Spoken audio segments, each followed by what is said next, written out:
A casa grande parece maior quando você está sozinho. Acordo todo dia às 5 da manhã, não porque preciso, mas porque meu corpo esqueceu como dormir até mais tarde.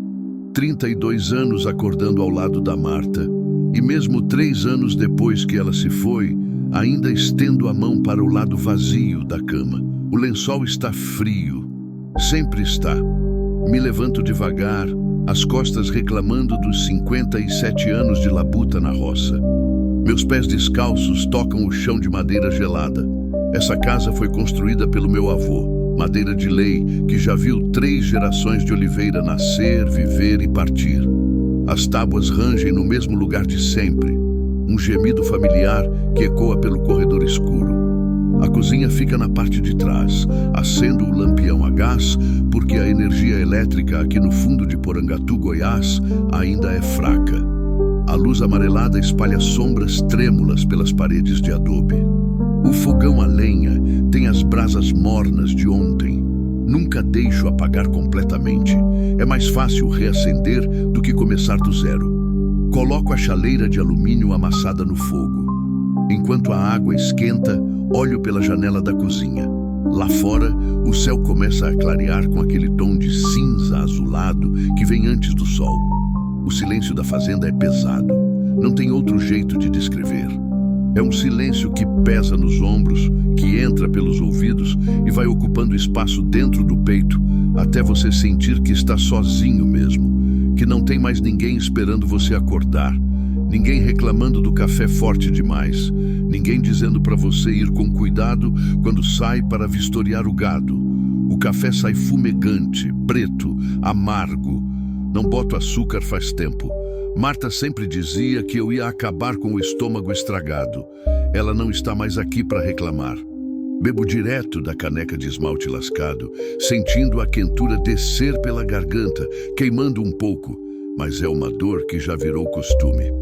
Na geladeira velha tem resto de arroz de 2 dias atrás, um pedaço de linguiça ressecada, meia cebola murcha. Não esquento nada.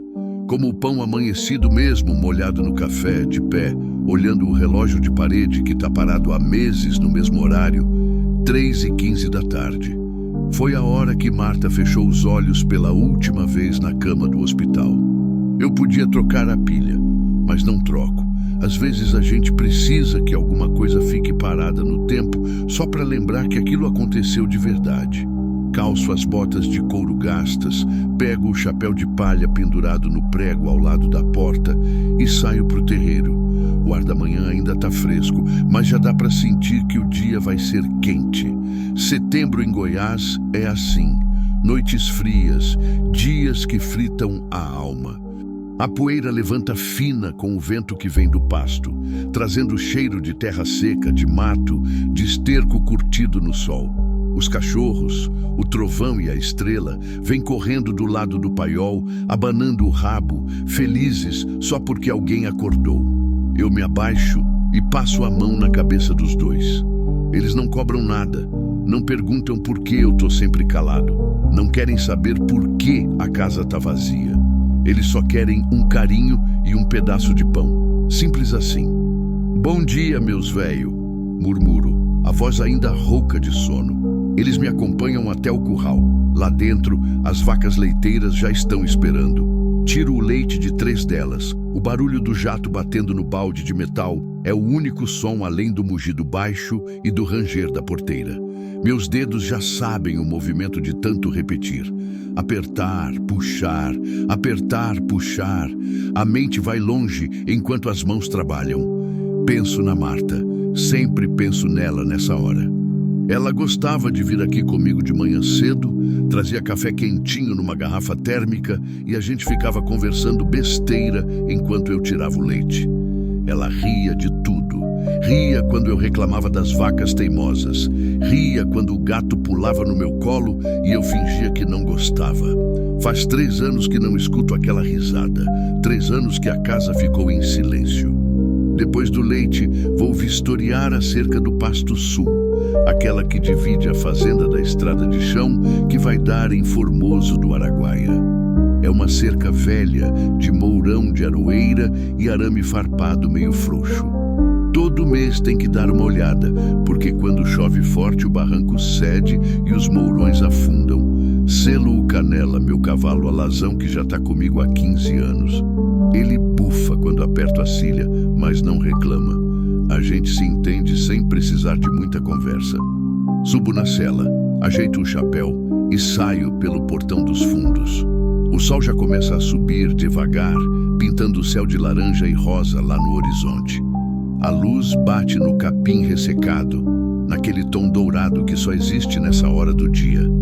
O Canela caminha em passo tranquilo, as ferraduras batendo na terra dura, levantando poeirinha com cada passada. O vento traz o canto das cigarras, que já começaram a serra lá longe, no pé do morro. É um som que parece que nunca acaba, um zumbido que enche o ar e vira parte da paisagem. Vou pensando em tudo e em nada. Penso na soja que plantei no talhão da várzea.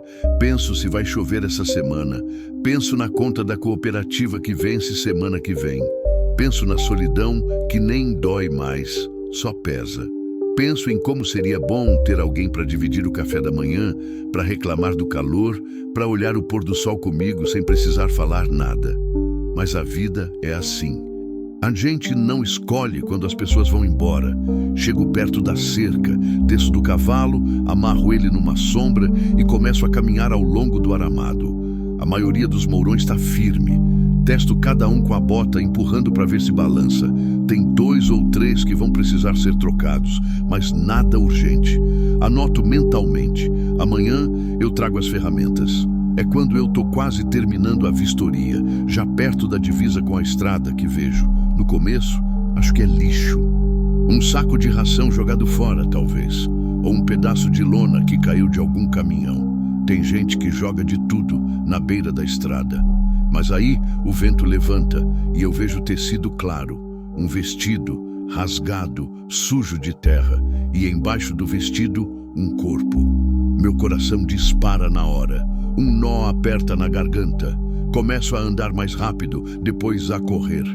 Os cachorros que tinham me seguido latem baixo, confusos. "Fica aí!" grito para eles, sem nem olhar para trás. Quando chego perto, vejo que é uma mulher, jovem, cabelo escuro espalhado na poeira, rosto pálido, lábios rachados.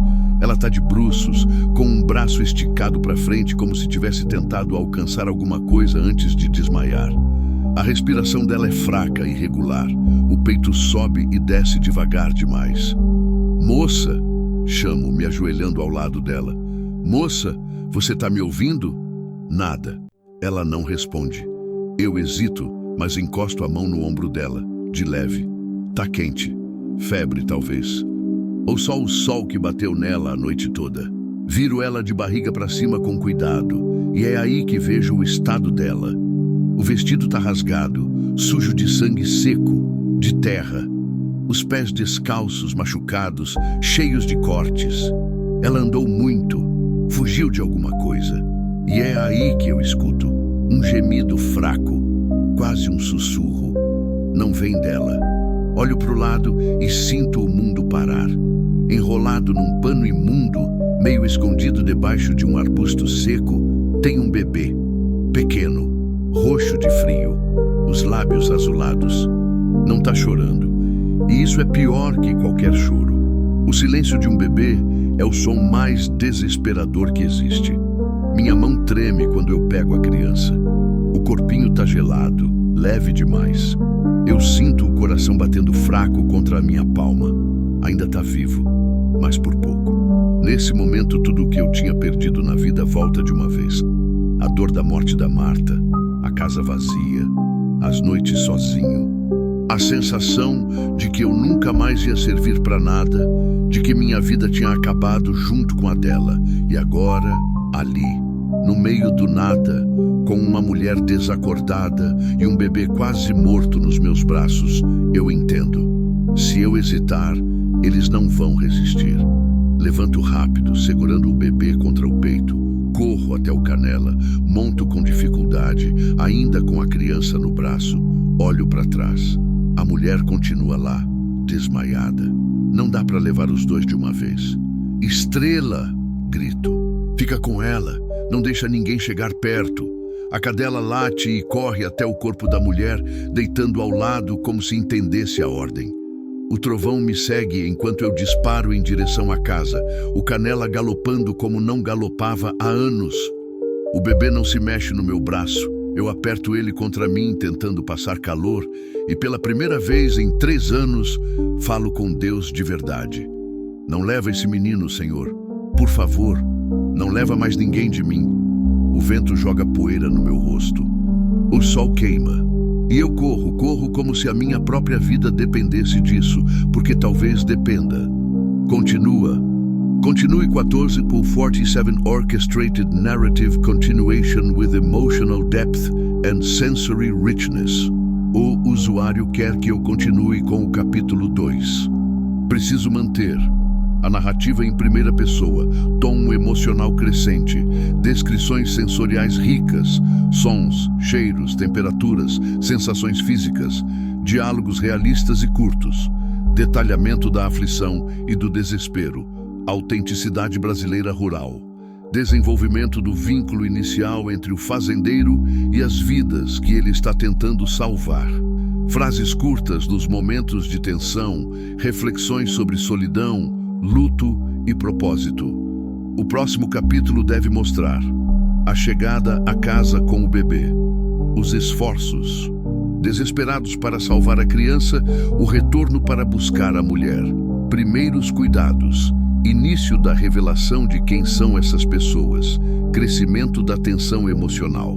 Capítulo 2. Quando a solidão vira propósito. A distância da cerca até a casa nunca pareceu tão longa. O Canela galopa com tudo, sentindo a urgência nas minhas pernas, nos meus calcanhares que apertam as ilhargas dele sem dó. A poeira levanta atrás da gente feito uma nuvem bege que vai ficando para trás. O sol já está mais alto, batendo forte nas minhas costas, no meu pescoço. O suor escorre por baixo do chapéu, desce pela testa, arde nos olhos. Mas eu não solto o bebê, não posso soltar. Seguro a criança contra o peito, por dentro da camisa xadrez, tentando passar calor, tentando sentir se ainda tem vida ali. O corpinho tá mole demais, gelado demais. Não chora, não se mexe. Só aquela respiração fraquinha, tão fraca que eu preciso encostar a bochecha no rostinho para ter certeza de que ainda tá respirando. Aguenta, meu filho. Sussurro, a voz saindo trêmula. Aguenta só mais um pouco. A casa aparece lá na frente.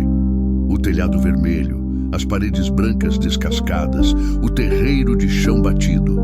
Nunca fiquei tão feliz de ver aquelas paredes velhas. Puxo as rédeas perto do portão dos fundos. O Canela bufando, espuma branca nos cantos da boca, o pelo molhado de suor. Desço, tropeçando, quase caio, mas me seguro. Bom garoto, murmuro pro cavalo, dando um tapa no pescoço dele antes de correr para dentro de casa. A cozinha tá do jeito que deixei. O café ainda fumega na caneca. Parece que se passaram horas, mas não faz nem 30 minutos. Coloco o bebê com cuidado na mesa de madeira, sobre um pano de prato limpo. Ele tá roxo, os lábios azulados, os olhinhos fechados, fundos demais. Meu coração bate descompassado, as mãos tremem. Não sei o que fazer, nunca tive filhos. A Marta queria, mas não veio. E agora eu tô aqui com uma vida nas minhas mãos e não faço ideia de como salvar. Mas não posso parar, não posso travar. Corro até o quarto, arranco o cobertor da minha cama, volto correndo. Enrolo o bebê no cobertor quente. Pego a chaleira que ainda tá morna no fogão, despejo água numa bacia de alumínio, testo a temperatura com o dedo. Tá morna. Não tá quente demais. Molho a ponta de uma toalha limpa e passo devagar no rostinho da criança, limpando a sujeira, a poeira grudada. Vamos, meu pequeno. Falo baixo, a voz embargada. Volta pra mim, volta. Esfrego as mãozinhas geladas entre as minhas, aquecendo. Sopro ar morno perto do rosto dele. Coloco ele de lado, bato de leve nas costas, com medo de machucar, mas sabendo que preciso fazer alguma coisa. E aí, como um milagre, o bebê tosse. É uma tosse fraca, molhada, mas é som, é vida. Os olhinhos se abrem um pouco ainda sem foco e a boquinha abre num choro fininho, quase sem força. Mas é choro. É o som mais bonito que já escutei na vida. Graças a Deus, sussurro e sinto as lágrimas queimarem nos meus olhos. Não choro faz 3 anos, desde o enterro da Marta, mas agora as lágrimas descem sozinhas, molham meu rosto sujo de poeira, pingam no cobertor. Graças a Deus, meu menino. Pego ele no colo, encosto no meu peito, balanço devagar. O choro continua fraco, mas contínuo. O corpinho ainda tá frio, mas tá reagindo, tá vivo. Mas a mãe dele ainda tá lá, desmaiada, sozinha. E eu preciso ir buscar. Olho pro bebê. Não posso levar ele de novo. Ele precisa ficar aquecido, precisa descansar. Penso rápido. A caixa de madeira onde a Marta guardava as cobertas no quarto. Corro até lá, esvazio a caixa, forro o fundo com cobertas macias. Volto para a cozinha, coloco o bebê dentro com cuidado, cobre ele bem coberto. Deixo a caixa perto do fogão, onde o calor da lenha ainda irradia. Já volto, prometo, passando o dedo na bochecha pequena. Já volto com sua mãe. Saio correndo de novo. O Canela ainda tá onde deixei, recuperando o fôlego. Monto de novo, mas dessa vez levo a carroça velha que tá parada no galpão. Prendo o Canela na frente, subo no banco de madeira, pego as rédeas. Mais uma vez, velho, peço. Só mais uma vez. O caminho de volta parece mais longo ainda. Cada buraco na estrada sacode a carroça. Cada pedra faz o banco ranger. Meu corpo tá cansado, as costas doem, mas eu não diminuo o passo. A imagem da mulher desmaiada na poeira não sai da minha cabeça. Quando chego na cerca, a estrela ainda tá lá, deitada ao lado dela. A cadela levanta a cabeça quando me vê, abana o rabo, mas não sai do lugar. Boa menina, fez o que mandei. Desço da carroça e corro até a mulher. Ela continua desacordada, mas a respiração parece um pouco mais forte. Passo o braço por baixo dos ombros dela, outro por baixo dos joelhos e levanto. Ela é leve, leve demais, só pele e osso. Quanto tempo essa moça passou sem comer direito? Carrego ela até a carroça, deito ela na caçamba forrada com uns sacos de ração velhos. Tiro minha camisa, enrolo e coloco debaixo da cabeça dela como travesseiro. O sol queima minha pele nua, mas não me importo. A volta é mais devagar. Não posso sacudir ela demais. O Canela entende. Vai no passo, cuidadoso. Olho para trás a cada minuto, verificando se ela continua respirando. Continua. O peito sobe e desce. Devagar, mas sobe. Quando chego em casa de novo, o desespero da corrida dá lugar a outra coisa. Responsabilidade. Não é mais só salvar. Agora preciso cuidar. Carrego a mulher para dentro, levo ela até o quarto de hóspedes, o quarto que a Marta sempre mantinha arrumado para a visita que nunca vinha. Deito ela na cama, tiro as botas sujas dos pés machucados dela. Os cortes são fundos. Ela andou quilômetros descalça. Pego água limpa, pano limpo e começo a lavar os ferimentos. A água sai marrom de tanta sujeira. Limpo o rosto dela devagar, com cuidado. Ela é jovem.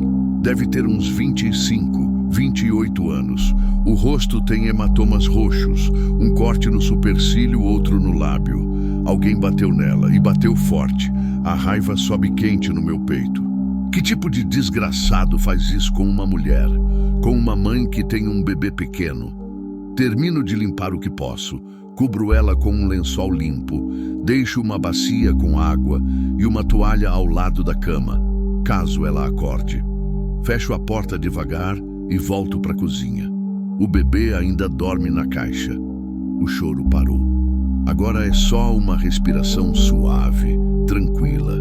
Pego ele no colo de novo, só para sentir que tá vivo, que tá bem. O corpinho já tá mais quente. A cor voltou um pouco. Sento na cadeira de balanço que era da Marta com o bebê nos braços. A casa tá em silêncio, mas é um silêncio diferente. Não é mais o silêncio vazio da solidão. É o silêncio de quem tá esperando, de quem tem propósito. Olho pela janela. Lá fora, o sol do meio-dia bate forte no terreiro. As cigarras cantam sem parar. O canela pasta solto perto do bebedouro. Os cachorros dormem na sombra da mangueira. Tudo parece normal, mas nada é normal. Tem duas vidas dentro da minha casa. Duas vidas que quase se apagaram. E eu não sei quem são. Não sei de onde vieram. Não sei do que fugiram. Mas eu sei uma coisa. Elas precisam de mim. E talvez, só talvez, eu precise delas também. Porque pela primeira vez em 3 anos, essa casa não está vazia. E o meu coração, que eu achava que tinha parado junto com o da Marta, voltou a bater com força. O bebê se mexe um pouco no meu colo. Os dedinhos se abrem e fecham. Eu seguro a mãozinha pequena com o meu dedo indicador. Ele aperta. Fraco, mas aperta. E eu sei que aconteça o que acontecer. Eu não vou deixar nada de ruim acontecer com essas duas pessoas. Não de novo. Não enquanto eu tiver ar nos pulmões. Continue 14, do 49, Plotted, Chapter 3, Narrative with Tension and Gradual Character Revelation. O usuário quer que eu continue a história. Agora estamos no capítulo 3. Seguindo a estrutura sugerida, este seria o momento do primeiro vínculo, desconfiança e conexão inicial. A mulher deve acordar, eles devem começar a conversar, mas ainda com desconfiança mútua. Preciso manter narrativa em primeira pessoa, o fazendeiro contando, descrições sensoriais fortes, diálogos realistas e curtos, revelações graduais sobre a situação da mulher, tensão emocional crescente, tom brasileiro autêntico, foco na humanidade do fazendeiro e na vulnerabilidade da mulher. Vou desenvolver o momento em que ela acorda, a desconfiança inicial, as primeiras conversas hesitantes e começar a revelar um pouco da situação dela sem entregar tudo de uma vez. Preciso manter o ritmo emocional e a autenticidade. Capítulo 3. Olhos que carregam medo. O bebê acorda com fome 2 horas depois. O choro vem baixinho no começo, depois vai ganhando força. Eu ainda estou sentado na cadeira de balanço, meio dormindo, meio acordado. Quando escuto o som, meu corpo reage antes da minha cabeça. Levanto rápido, pego a criança no colo. Calma, calma, murmuro, balançando ele devagar. Tá tudo bem, eu tô aqui. Mas o choro não para. É choro de fome. Eu sei porque lembro dos sobrinhos quando eram pequenos, antes de eu me mudar para cá. Esse choro tem urgência, tem desespero, e eu não tenho leite, não tenho mamadeira, não tenho nada. Penso rápido, leite de vaca não pode dar para recém-nascido, eu sei disso. Mas e o leite que tirei de manhã? Tá na geladeira, ainda fresco. Talvez se eu diluir, esquentar, der com colher. Coloco água para ferver, esterilizo uma colher pequena que encontro na gaveta. Pego o leite, coloco numa panelinha, aqueço devagar, adiciono água filtrada, testo na minha mão. Tá morno, não tá quente. Sento de novo, apoio o bebê no meu braço esquerdo, pego a colher com a direita. Encosto a colher nos lábios dele. Ele vira o rostinho procurando e quando sente o leite, abre a boquinha. Isso, meu filho. Sussurro dando colheradas pequenas, devagar, com paciência. Devagar. Isso. Ele toma pouco, mas toma. Depois de uns minutos, para de chorar, os olhinhos começam a pesar. Dorme de novo, a barriguinha cheia o suficiente para descansar. Coloco ele de volta na caixa, cubro bem. Olho para o relógio. Já passa das 2 da tarde. Não almocei. Nem me lembrei de comer. Faço um café novo, esquento o arroz velho, como de pé mesmo, olhando pela janela. É quando escuto um gemido baixo vindo do quarto de hóspedes. Largo tudo e vou até lá. Encosto a orelha na porta de madeira. Outro gemido, agora mais alto. Ela tá acordando. Bato na porta de leve só para avisar e abro devagar. A mulher tá sentada na cama, as costas apoiadas na cabeceira, os olhos arregalados olhando tudo ao redor. Quando me vê, o corpo dela inteiro se retesa. As mãos agarram o lençol, puxando para cima, cobrindo o corpo como se fosse um escudo. Calma, falo logo, levantando as mãos para mostrar que não vou fazer nada. Calma, moça, você está em segurança. Ela não relaxa. Os olhos castanhos escuros ficam fixos em mim, cheios de pânico, cheios de terror. A respiração dela acelera, começa a tremer. Onde eu tô? A voz sai rouca, quebrada, como se não tivesse falado em dias. Na minha casa, respondo, ficando perto da porta, sem me aproximar. Minha fazenda. Te achei desmaiada perto da cerca, lá na divisa com a estrada. Trouxe você pra cá. Ela olha pro quarto, pros móveis velhos, pra janela com cortina de renda surrada. Depois olha pra mim de novo. Vê que eu tô sem camisa. Esqueci de pegar outra depois que usei a minha de travesseiro pra ela. Vê o suor, a poeira, o cansaço no meu rosto. Meu filho, ela sussurra, e aí a voz quebra de vez. Cadê meu filho? Ela tenta se levantar, mas o corpo não obedece. As pernas bambas cedem e ela cai de volta na cama, soltando um grito de dor. Ele tá bem! Falo rápido, dando um passo para frente, mas parando quando vejo ela se encolher. Ele tá bem, moça. Tá dormindo lá na cozinha, quentinho, alimentado. Eu cuidei dele. Eu preciso ver. Pode ver, sim, senhora. Mas antes precisa beber água, comer alguma coisa. Você tá fraca demais. Ela hesita. Os olhos continuam desconfiados, mas tem algo ali. Cansaço, desespero, a necessidade de acreditar que talvez, só talvez, ela tenha encontrado alguém que não vai machucar. Saio do quarto e volto com um copo de água e um pedaço de pão com manteiga.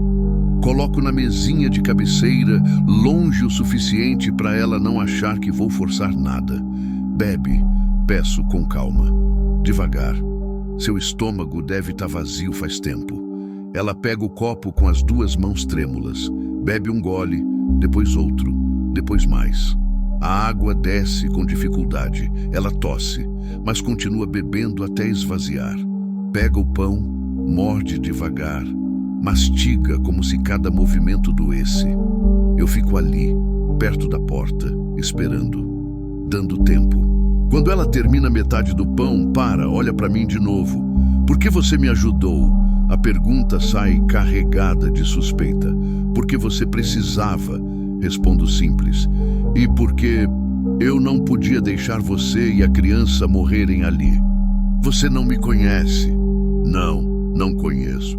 Então por quê? Eu suspiro. Como explicar para ela? Como contar que faz 3 anos que eu vivo sozinho nessa casa, que eu achei que minha vida tinha acabado junto com a da minha esposa, que eu estava me arrastando feito morto-vivo de um dia para o outro sem propósito nenhum? Como dizer que quando eu vi aquele bebê quase morto, alguma coisa dentro de mim acordou de novo, porque era a coisa certa a fazer?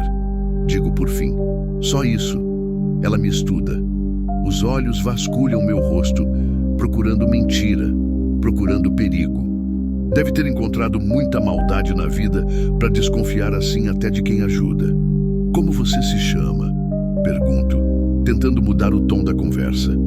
Ela hesita. Por um segundo, acho que não vai responder. Mas aí, bem baixinho, Júlia, repito, acenando com a cabeça. Eu sou Osvaldo, mas pode me chamar de Vado. Todo mundo me chama assim. Silêncio. Ela torce os dedos no lençol, olha para baixo. Quanto tempo eu fiquei desmaiada? Pergunta. Achei você de manhã cedo, umas 6 horas. Agora já passa das 2, umas 8 horas.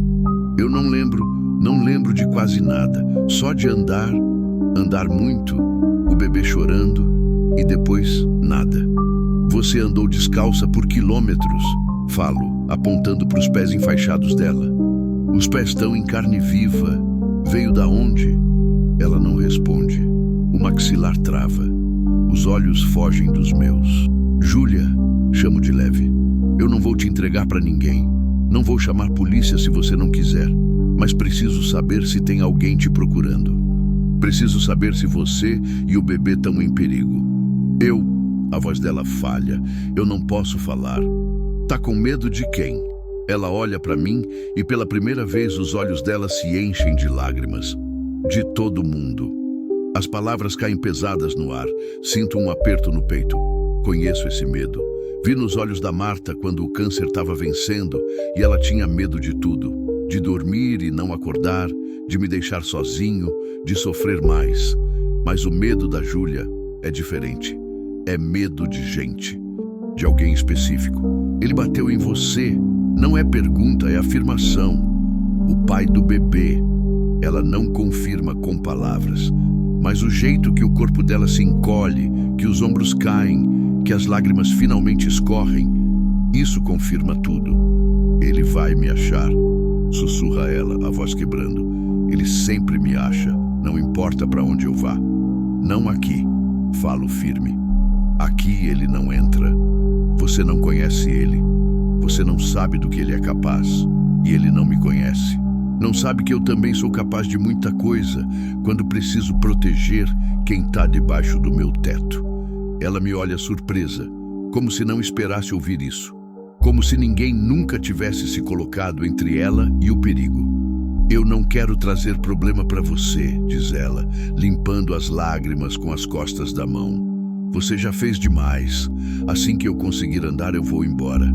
Vai embora para onde? Pergunto, cruzando os braços. Você mal consegue ficar de pé. O bebê precisa de cuidado. E você mesma diz que tem alguém te procurando. Júlia, se você sair daqui agora, não vai durar 2 dias. Melhor eu morrer do que colocar outra pessoa em risco, ela fala, e tem uma convicção na voz que me assusta. E o bebê? Pergunto baixo. Ele também vai morrer com você? Ela fecha os olhos. As lágrimas continuam caindo. Os ombros tremem. Eu só queria que ele tivesse uma chance, murmura. Uma chance de viver longe disso tudo. De não crescer vendo aquilo. Então fica, falo, e minha voz sai mais firme que eu esperava. Fica até você e ele ficarem fortes de novo. Fica até a gente descobrir um jeito de vocês ficarem seguros de verdade. Não precisa ser para sempre. Só até você conseguir ficar de pé sozinha.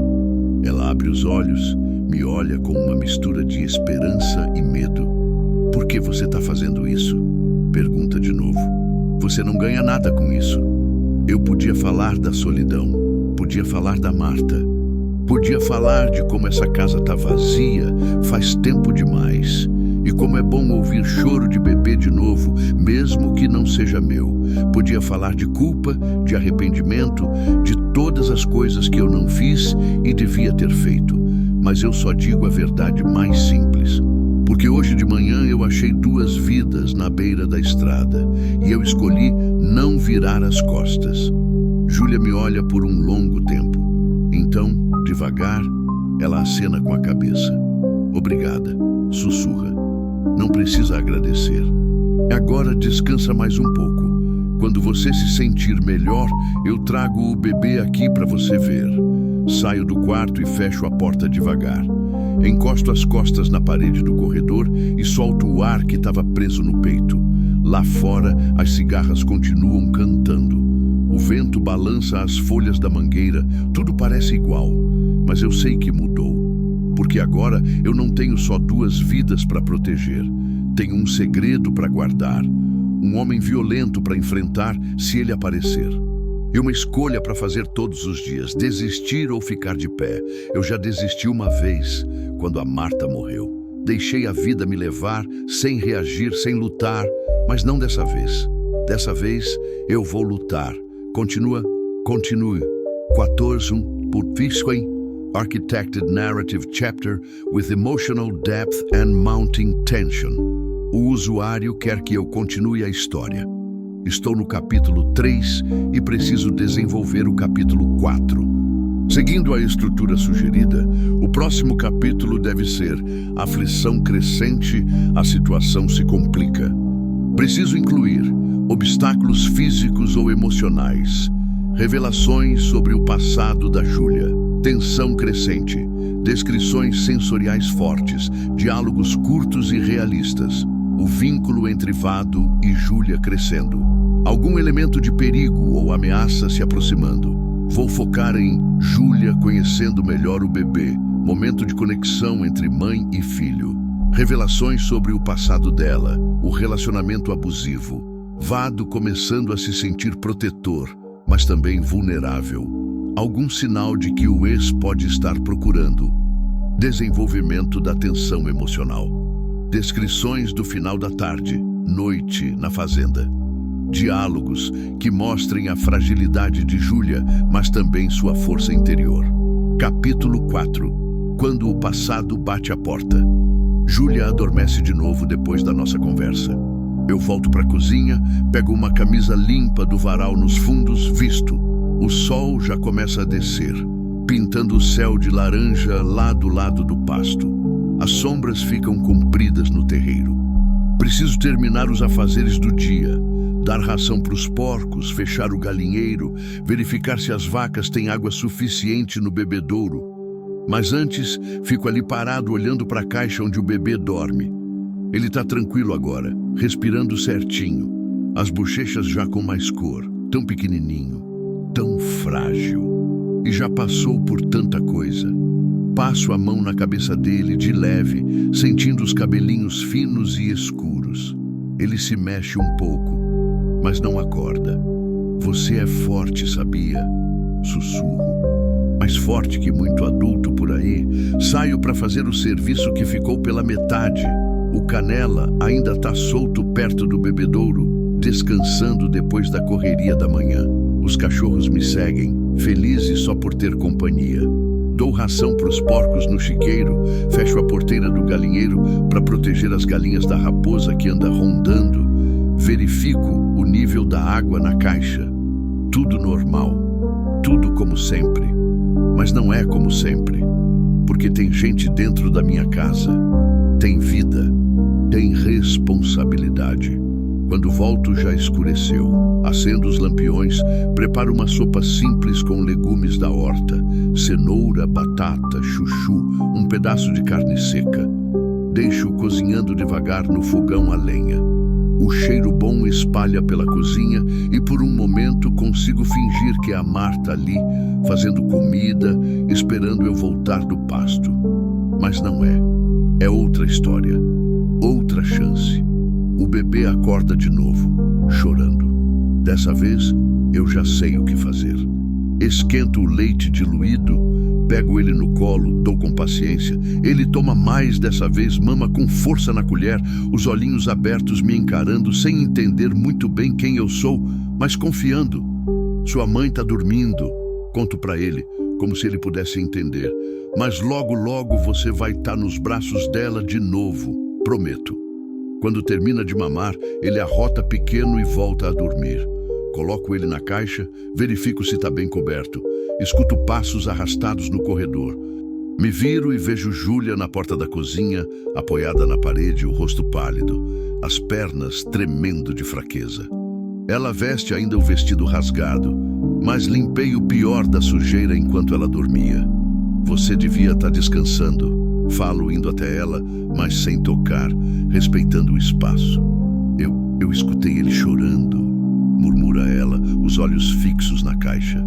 Eu preciso ver meu filho. Ele tá bem, mamou agora mesmo, tá dormindo, mas ela não me escuta. Caminha devagar até a caixa, segurando na mesa, na cadeira, em tudo que encontra pelo caminho.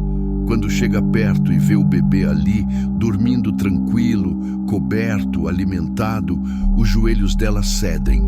Eu seguro ela antes de cair, passo o braço pela cintura, ajudo ela a sentar na cadeira de balanço. Calma, peço, você tá fraca demais para ficar de pé. Ela não me responde, só estica os braços, tremendo, pedindo sem palavras.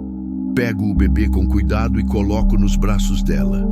E aí, pela primeira vez desde que acordou, Júlia chora de verdade. Não é choro de dor, não é choro de medo, é choro de alívio, de gratidão, de amor. Ela abraça o filho contra o peito, beija beija a testinha dele, as bochechas, as mãozinhas. As lágrimas molham o rostinho do bebê, mas ela não para. Balança ele devagar, sussurrando coisas que eu não consigo ouvir, palavras só para ele, segredos entre mãe e filho. Eu fico ali, de pé, sem saber direito o que fazer. Mexo na sopa, coloco lenha no fogão, dou água para os cachorros. Qualquer coisa para dar privacidade para ela, mas sem sair da cozinha. Depois de um tempo, o choro dela diminui. A respiração acalma. Ela olha para mim, os olhos vermelhos, mas com algo diferente. Algo que se parece com paz. Obrigada, diz de novo, mas dessa vez tem mais peso na palavra. Obrigada por salvar ele, por salvar a gente. Não precisa ficar agradecendo. Respondo mexendo a sopa. Qualquer pessoa teria feito o mesmo. Não, ela balança a cabeça devagar. Não teria não, eu já pedi ajuda antes, ninguém quis se envolver. Sinto raiva de novo, raiva dessa gente que vira as costas, raiva desse mundo que deixa uma mulher e um bebê quase morrerem na beira da estrada. Aqui você está segura, garanto, enquanto precisar essa casa é sua. Ela não responde, só continua olhando para o filho. Depois de um tempo pergunta, que horas são? Umas 7 da noite. Faz quase um dia que a gente saiu de lá. De onde? Ela hesita. Os dedos apertam a coberta do bebê. De Araguaína, murmura. A cidade. A gente morava numa casa nos fundos do terreno de um bar. Araguaína fica no Tocantins, a uns 150 quilômetros daqui. Ela andou tudo isso? Com um bebê? A pé? Como você chegou até aqui? Pergunto, incrédulo. Parte eu andei. Parte peguei carona com um caminhoneiro até a entrada da cidade. Depois andei de novo. Muito. Perdi a conta de quantas horas. Quando eu não aguentava mais, tentava descansar um pouco escondida, mas tinha medo de ele aparecer. Aí levantava e continuava. Ela para, respira fundo, a voz tremendo. Até que meu corpo não aguentou. Desmaiei sem nem perceber. E o pai do bebê? Ele tá em Araguaína? O corpo dela inteiro se retesa. A respiração acelera. Vejo o pânico voltando para os olhos. Ele não é pai. Cospe as palavras como se queimassem. Um pai não faz o que ele fez. Não insisto. Dá para ver que cada lembrança dói. Sirvo um prato de sopa para ela, corto o pão em pedaços pequenos, coloco na mesinha ao lado da cadeira. Come, peço. Precisa de força. Ela obedece, comendo devagar, segurando o bebê com um braço e a colher com o outro. Come tudo até o fim. Limpa o prato com o pão. Deve ter passado dias sem uma refeição decente. Quando termina, ela olha pela janela. Lá fora, a noite já caiu completa. Escuro total. Só o som dos grilos, das cigarras que não param nunca, o latido distante de algum cachorro lá da fazenda vizinha. Ele vai vir atrás de mim, diz de repente a voz baixa, mas firme. Pode demorar, mas ele vai descobrir para onde eu fui. E quando descobrir, ele vai ter que passar por cima de mim. Interrompo e não tem dúvida na minha voz. Ela me olha surpresa. Você não entende. Ele é perigoso. Ele tem amigos. Gente que faz o que ele manda. Ele não vai aceitar que eu fugi. Não de novo. De novo? Pego na palavra. Você já tentou fugir antes? Júlia baixa os olhos. A vergonha toma conta do rosto. 3 vezes. Admite, tão baixo que quase não escuto. Nas 3 ele me achou. Me trouxe de volta. Me trancou, me bateu tanto que... A voz quebra. Da última vez eu estava grávida de 4 meses. Achei que ia perder o nenê. O nó na minha garganta aperta. As mãos fecham em punhos sozinhas. Mas você não perdeu. Falo tentando colocar força nas palavras. Você aguentou. Você sobreviveu. E dessa vez você conseguiu sair. E dessa vez vai ser diferente. Como você pode ter tanta certeza? Porque dessa vez você não está sozinha. O silêncio pesa entre a gente. Lá fora, o vento balança as árvores. Uma coruja pia lá longe, no mato. Júlia olha para o bebê nos braços dela, depois para mim. Eu não sei nem o seu nome completo, diz, quase sorrindo pela primeira vez. Oswaldo Ferreira de Oliveira, me apresento direito, mas todo mundo me chama de Vado mesmo. E você mora aqui sozinho? Moro, faz 3 anos. E sua família? Minha esposa morreu, câncer. A gente não teve filhos, meus pais já se foram. Tenho 2 irmãos, mas um mora em Goiânia e outro em São Paulo. A gente não se fala muito. Sinto muito, ela diz, e tem sinceridade ali. Eu também. Mas a vida continua, né?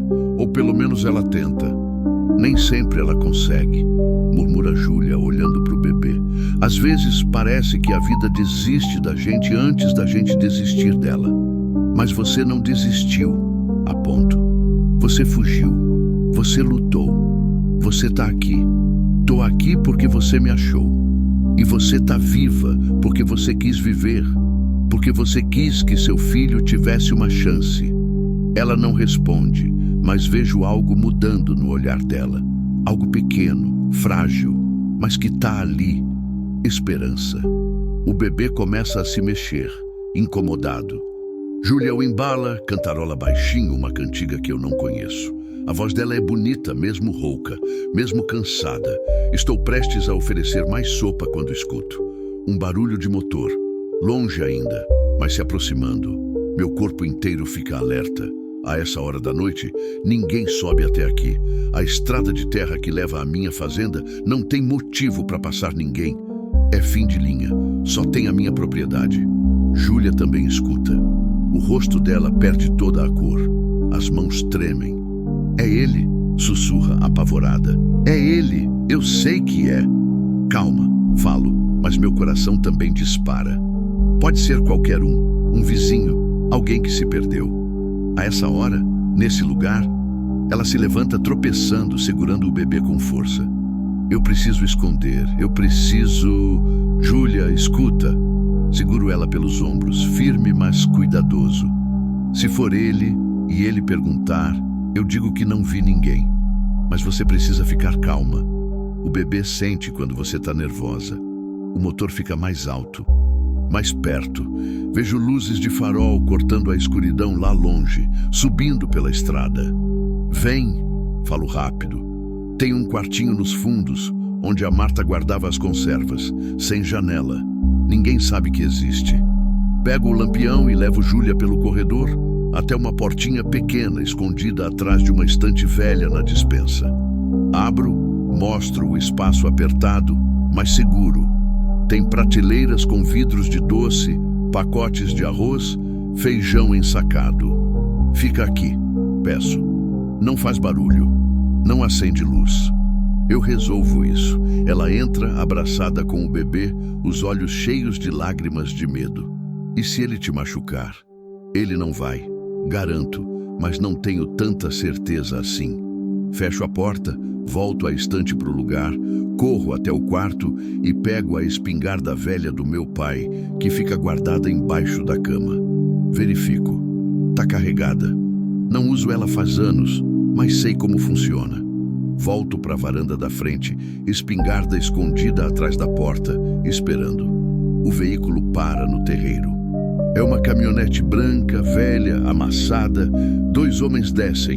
Um é alto, forte, tatuagem no braço, boné virado para trás. O outro é mais magro, nervoso, olhando para todo lado.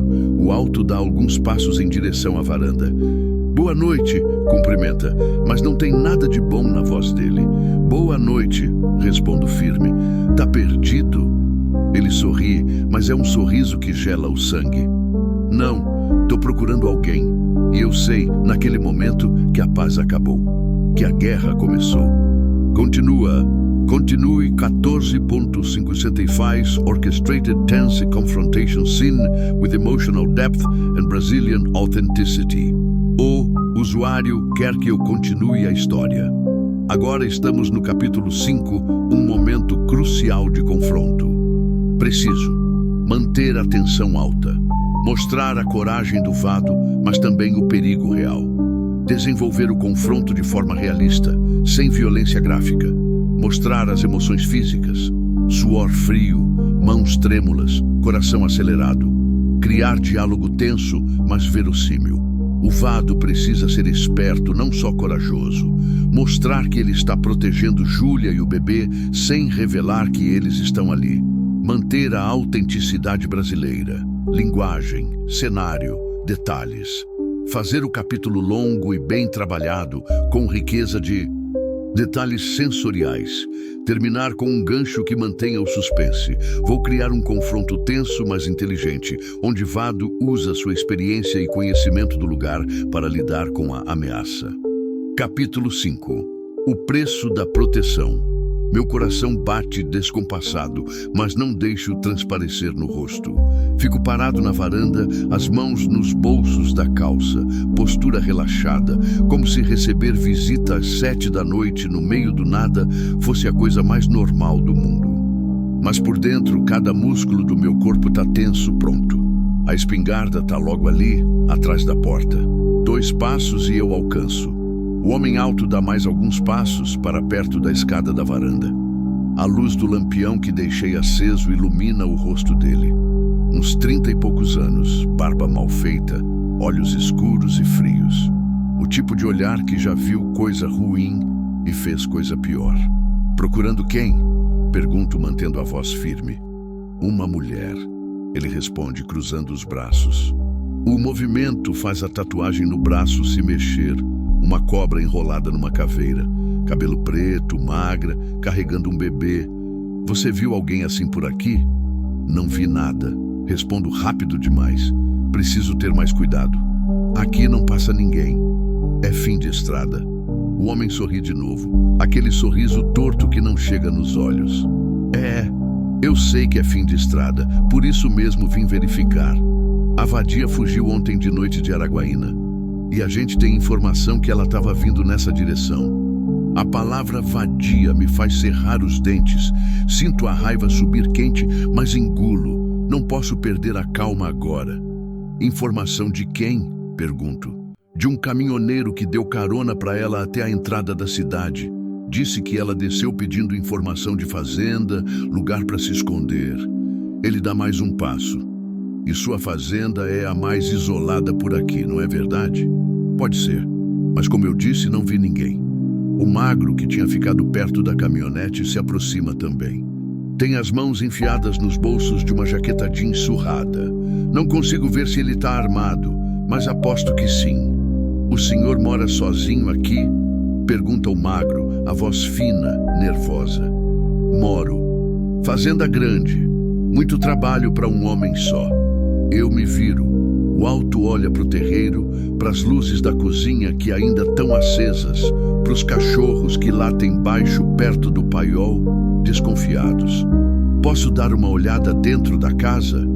Pergunta, mas não é pedido, é exigência. Não, respondo, e minha voz sai dura como pedra. Minha casa, minha propriedade, ninguém entra sem ordem judicial. Não precisa ficar assim, velho.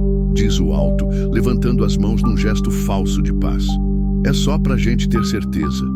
A mulher roubou o dinheiro do patrão dela e levou o filho dele sem autorização. É crime, entende? A gente só quer recuperar o que é dele. Mentira, tudo mentira.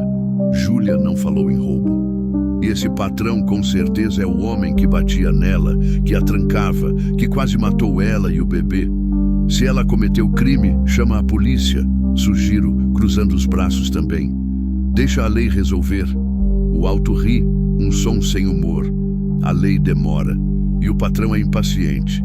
Problema dele. Da minha propriedade ninguém leva nada, nem ninguém sem eu permitir. O clima muda, o ar fica pesado. O magro tira as mãos dos bolsos. Não tem arma visível, mas o jeito dele é de quem está pronto para a briga. O alto para de sorrir. O senhor está dificultando uma situação que podia ser simples, diz ele, a voz baixando um tom, ficando perigosa. A gente não quer problema com o senhor, só queremos a mulher e a criança. E eu já disse que não tem ninguém aqui. Então não vai se importar se a gente der uma volta pela fazenda, né? Só para conferir. Meu sangue gela. Se eles começarem a revirar a propriedade, vão achar.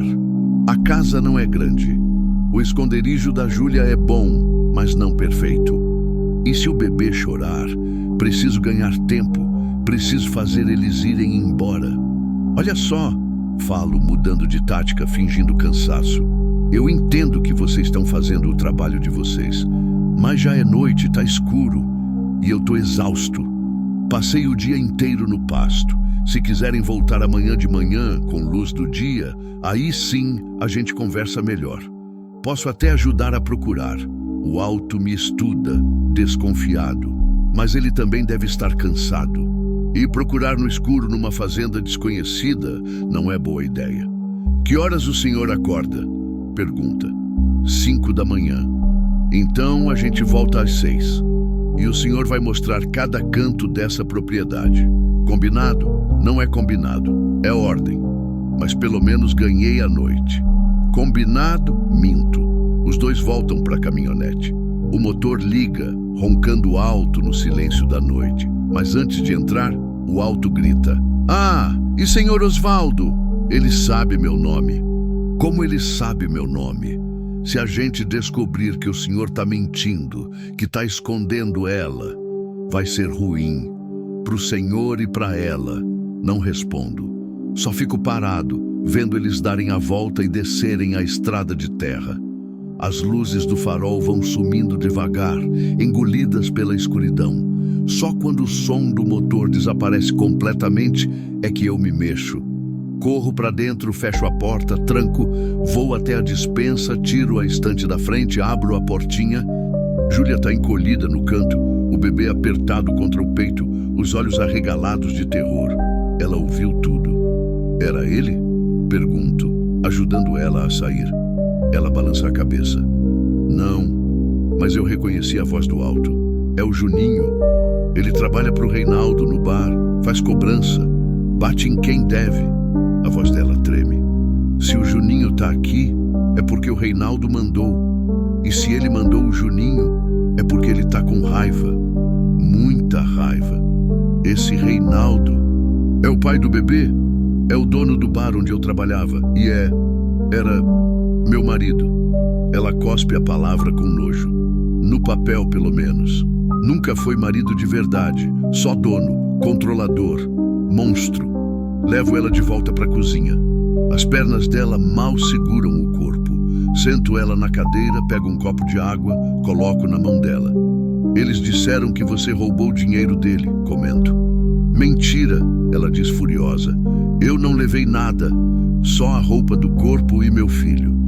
Mas ele vai inventar qualquer coisa para me incriminar, para me fazer parecer criminosa, para ninguém querer ajudar. E o bebê é filho dele mesmo? Júlia fecha os olhos. As lágrimas escorrem de novo. É, mas ele nunca quis. Disse que filho ia atrapalhar o negócio. Mandou eu tirar quando descobri que estava grávida. Eu me recusei. Apanhei muito naquele dia. Ela abre os olhos, olha para o filho dormindo. Mas eu não me arrependo. Ele é a única coisa boa que saiu de tudo aquilo. Sinto um aperto no peito. Como pode um homem ser tão desgraçado? Ter um filho e não querer? Bater na mãe da criança? Eles vão voltar amanhã de manhã, aviso. Disseram 6 horas. Querem revistar a fazenda inteira. O pânico toma conta do rosto dela de novo. A gente precisa sair daqui. Hoje, agora. Pra onde? Você mal consegue andar. O bebê precisa de cuidados. E se vocês saírem, eles vão achar na estrada. Aqui, pelo menos, a gente tem vantagem. Que vantagem? São 2 homens armados contra você. Mas eu conheço cada pedra dessa terra, cada esconderijo, cada atalho. Pego a mão dela, firme. Júlia, confia em mim. A gente vai sair dessa, mas não fugindo que nem barata tonta. A gente precisa de um plano. Ela me olha, querendo acreditar, mas com tanto medo que mal consegue pensar direito. Que tipo de plano? Penso rápido. A fazenda tem 200 hectares. Tem o pasto norte que faz divisa com a mata fechada.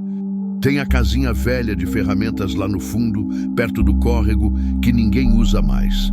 Tem a estrada vicinal que corta a propriedade e sai do outro lado, longe da entrada principal. Amanhã, antes do sol nascer, eu levo vocês para a casinha velha lá no fundo. Fica escondida na mata, perto do córrego. Eles nunca vão achar. Eu volto, finjo que estou ajudando a procurar, mostro os lugares óbvios, faço eles perderem tempo. Quando eles desistirem e forem embora, a gente pensa no próximo passo. O Dirge, e se eles não desistirem? Vão desistir. Eles não podem ficar aqui para sempre. Tem outros problemas para resolver, outras coisas para fazer. E quanto mais tempo passarem aqui sem achar nada, mais vão achar que você foi para outro lugar. Júlia morde o lábio pensando. O bebê se mexe, faz um barulhinho baixo, mas continua dormindo. Você não é obrigado a fazer isso, ela diz baixo. Pode me entregar. Dizer que achou a gente hoje e que estava esperando para avisar eles amanhã. Eles vão acreditar. Você fica em paz, sem problema. E você? Pergunto, olhando nos olhos dela. Você fica em paz? Volta para lá, pro homem que te batia, que não queria o próprio filho? Júlia, se eu te entregar, em uma semana você tá morta. E o bebê vai crescer vendo violência, aprendendo que é assim que homem trata mulher. Talvez seja o destino dele. Não, falo firme, não é. Porque destino é o que a gente constrói. E hoje você escolheu fugir, escolheu lutar. Eu vou ajudar você a manter essa escolha, mesmo que custe. Ela chora de novo, mas dessa vez parece choro de alívio, de gratidão, de esperança tão pequena e frágil que quase não existe, mas existe. Por que você está fazendo isso? Pergunta pela terceira vez. Por que arriscar tudo por gente que você nem conhece? E aí eu falo a verdade, que nem sabia que estava guardada dentro de mim. Porque quando a Marta morreu, eu virei um morto-vivo. Acordava, trabalhava, dormia, mas não estava vivo de verdade. Não tinha propósito, não tinha razão. Até hoje de manhã, quando eu vi você e esse bebê. E aí alguma coisa acordou, alguma coisa me lembrou que eu ainda posso fazer diferença, que minha vida ainda pode servir para alguma coisa. Respiro fundo. Então não, Júlia. Você não está me fazendo um favor deixando eu ajudar. Eu que estou te agradecendo por me dar de volta uma razão para levantar da cama amanhã. Silêncio. Só o crepitar da lenha no fogão. O vento lá fora. O bebê respirando. Júlia limpa as lágrimas, endireita os ombros. Então a gente vai lutar, diz, e tem uma força nova na voz. Juntos, juntos, confirmo. Passo as próximas horas preparando tudo. Arrumo um saco com comida que não estraga fácil. Biscoito, rapadura, pão, carne seca, frutas da época. Encho 2 garrafas de água. Pego cobertas limpas, remédio de febre, gaze, álcool. Preparo uma mochila velha com tudo. Júlia tenta ajudar, mas tá fraca demais. Obrigo ela a descansar, a mamar o bebê. Descobrimos que ela ainda tem leite, mesmo desnutrida, mesmo exausta. É pouco, mas tem.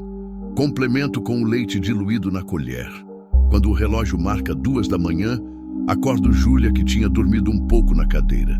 Tá na hora, aviso. Quanto mais cedo a gente sair, melhor.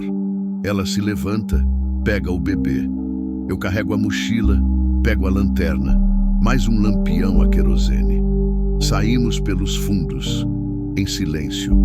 A noite tá fria. O céu limpo, cheio de estrelas. A lua crescente ilumina o caminho só um pouco. Caminhamos devagar, Júlia se apoiando em mim quando precisa. O bebê dorme embrulhado, protegido do vento. Demoramos quase 1 hora para chegar na casinha velha. É uma construção simples de tijolo e telha de amianto, com uma porta de madeira que range, uma janela sem vidro, chão de cimento rachado. Dentro tem uma mesa quebrada, um banquinho torto, teias de aranha nos cantos. Mas é seco, é escondido e é seguro. Fica aqui até eu voltar, peço, arrumando as cobertas num canto para fazer uma cama improvisada. Não acende o lampião se não for extrema necessidade. Não sai daqui. O córrego tá logo ali embaixo se precisar de água, mas toma cuidado, a ribanceira é íngreme. E se você não voltar? Ela pergunta com medo. Eu volto, prometo. Olho para ela, para esse rosto cansado, mas ainda jovem, para esse bebê tão pequeno nos braços dela, e sinto uma responsabilidade tão grande que quase esmaga. Mas também sinto algo que não sentia faz tempo: coragem. Vai dar certo, garanto, apertando a mão dela. Confia em mim. Eu confio, ela diz, e sinto que é verdade. Volto pela trilha na mata, sozinho, com a lanterna iluminando o caminho.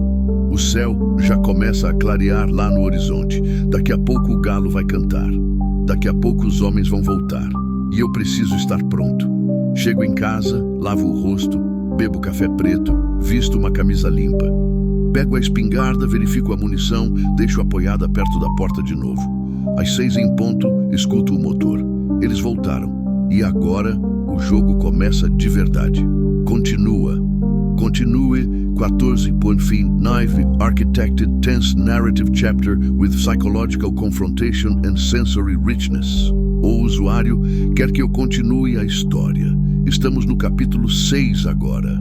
Os homens voltaram para revistar a fazenda. Preciso criar um capítulo tenso, com confronto psicológico, onde Vado precisa despistar os homens enquanto protege Júlia e o bebê que estão escondidos na casinha velha. Elementos importantes para este capítulo: tensão crescente durante a revista da Fazenda Vado, mostrando conhecimento do terreno. Os homens ficando cada vez mais frustrados e agressivos. Momentos de quase descoberta. Vado usando inteligência para despistar. Descrições sensoriais fortes. Calor do dia chegando, poeira, suor, tensão física. Diálogos curtos e realistas. Mostrar a coragem de Vado, mas também seu medo. Manter o ritmo narrativo variado. Finalizar com uma reviravolta ou momento decisivo. Vou desenvolver o capítulo com profundidade emocional, mantendo o estilo em primeira pessoa, com detalhes sensoriais ricos e a autenticidade brasileira. Capítulo 6. O jogo do gato e do rato. A caminhonete para no mesmo lugar de ontem. Eu já tô na varanda, café fumegante na mão, chapéu na cabeça, fingindo tranquilidade que não sinto. O coração bate acelerado, mas respiro fundo. Seguro o ritmo. Não posso deixar transparecer nervosismo. Cachorro que tem medo mostra. E aí o outro avança. Os dois descem. O Juninho vem na frente. Óculos escuros mesmo com o sol ainda nascendo. O magro vem atrás. As mãos de novo nos bolsos.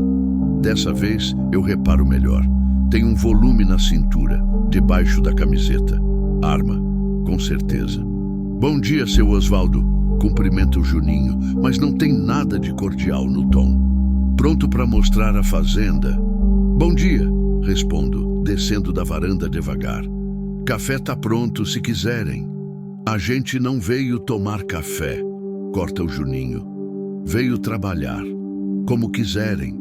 Deixo a caneca na beirada da varanda, pego as chaves da caminhonete velha que uso para circular pela propriedade. A fazenda é grande, explico entrando no veículo. 200 hectares. Tem pasto, mata, área de plantio, construções velhas. Se vocês quiserem ver tudo, vai demorar. A gente tem o dia todo, diz o Juninho, entrando no banco do passageiro.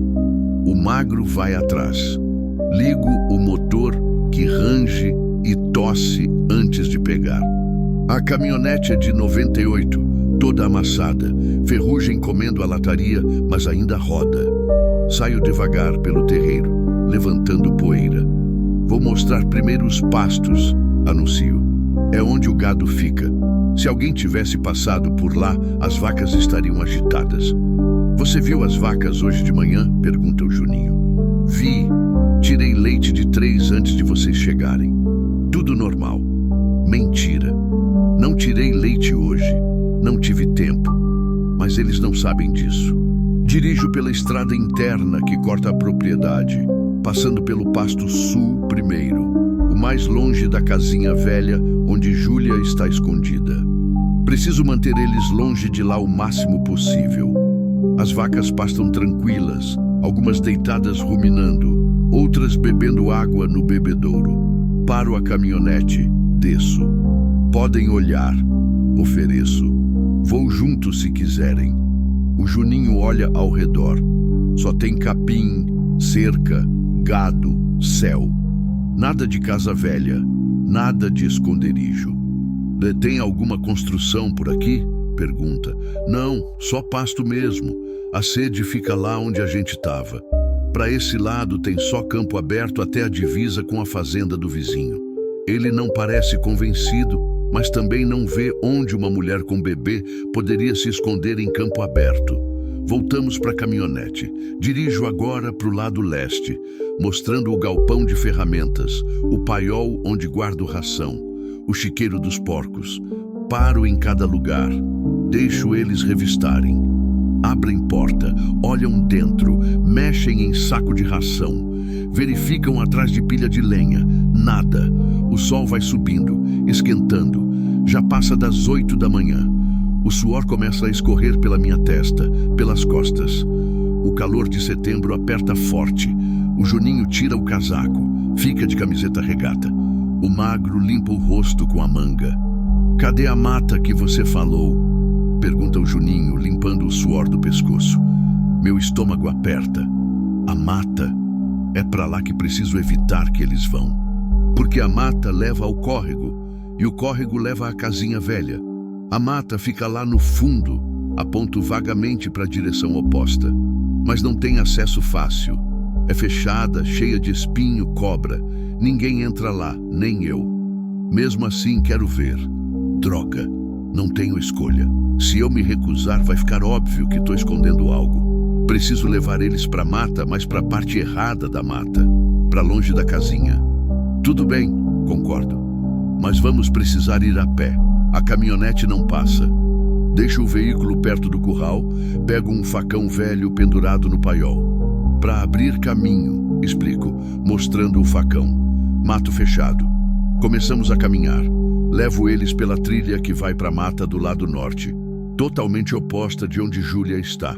O capim alto arranha as pernas, o sol bate sem piedade na cabeça. Cigarras berram nos ouvidos, sem parar. A trilha some depois de uns 100 metros.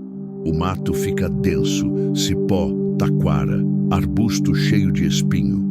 Começo a cortar com o facão, abrindo passagem. Quanto tempo faz que você não vem aqui? Pergunta o magro, ofegante atrás de mim. Anos, respondo. Não tem motivo, não tem nada aqui. Então como você sabe que ninguém se escondeu? Insiste o Juninho. Porque olha isso aqui. Paro, aponto para o chão. Não tem pegada, não tem galho quebrado recente, não tem sinal de ninguém. Mato fechado assim, se alguém passasse, deixaria rastro. Ele olha. Eu tenho razão. O chão está coberto de folha seca, intocado. Nenhum sinal de passagem recente. Além do mais, continuo, uma mulher com um bebê no colo não conseguiria entrar aqui. Ia se arranhar todinha, ia se perder. Não faz sentido. O Juninho cospe no chão, frustrado, mas concorda com um aceno de cabeça. Tá, volta. Saímos da mata, voltamos para a área aberta. O sol já está alto, deve ser umas 10 da manhã. O calor é insuportável. Minha camisa está encharcada de suor. Tem mais algum lugar? Pergunta o Juninho, a paciência se esgotando. Penso rápido. Preciso mostrar mais lugares que eu sei que não tem nada. Ganhar tempo, cansar eles. Tem a área de plantio lá embaixo. Aponto. Plantei soja. Tá crescendo ainda. E tem o depósito velho perto da estrada, aquele que vocês devem ter visto quando subiram. Mostra. Mais uma hora se passa. Revistamos a área de plantio. Nada além de terra e brotos de soja. Revistamos o depósito velho. Só telha quebrada, entulho, rato morto. Quando voltamos para o terreiro da casa, já é quase meio-dia. O Juninho está visivelmente irritado. O magro está vermelho de calor, ofegando.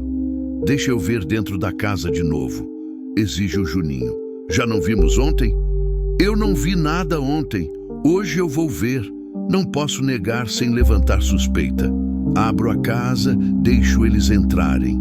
Revistam cada cômodo. Abrem armário, olham debaixo da cama, verificam o banheiro, o quarto de hóspedes, onde Júlia dormiu. As cobertas ainda tão desarrumadas de quando ela usou. Quem dormiu aqui? Pergunta o Juninho, apontando para a cama. Meu sangue gela. Penso rápido. Eu minto. Às vezes durmo aqui quando a cama do meu quarto tá com lençol para lavar. Ele me olha, desconfiado. Pega o travesseiro, cheira. Cheira a perfume. Merda. Júlia deve ter deixado o cheiro no travesseiro. Era da minha esposa, improviso. Tem roupa dela ainda guardada no armário. Às vezes o cheiro impregna. Ele abre o armário.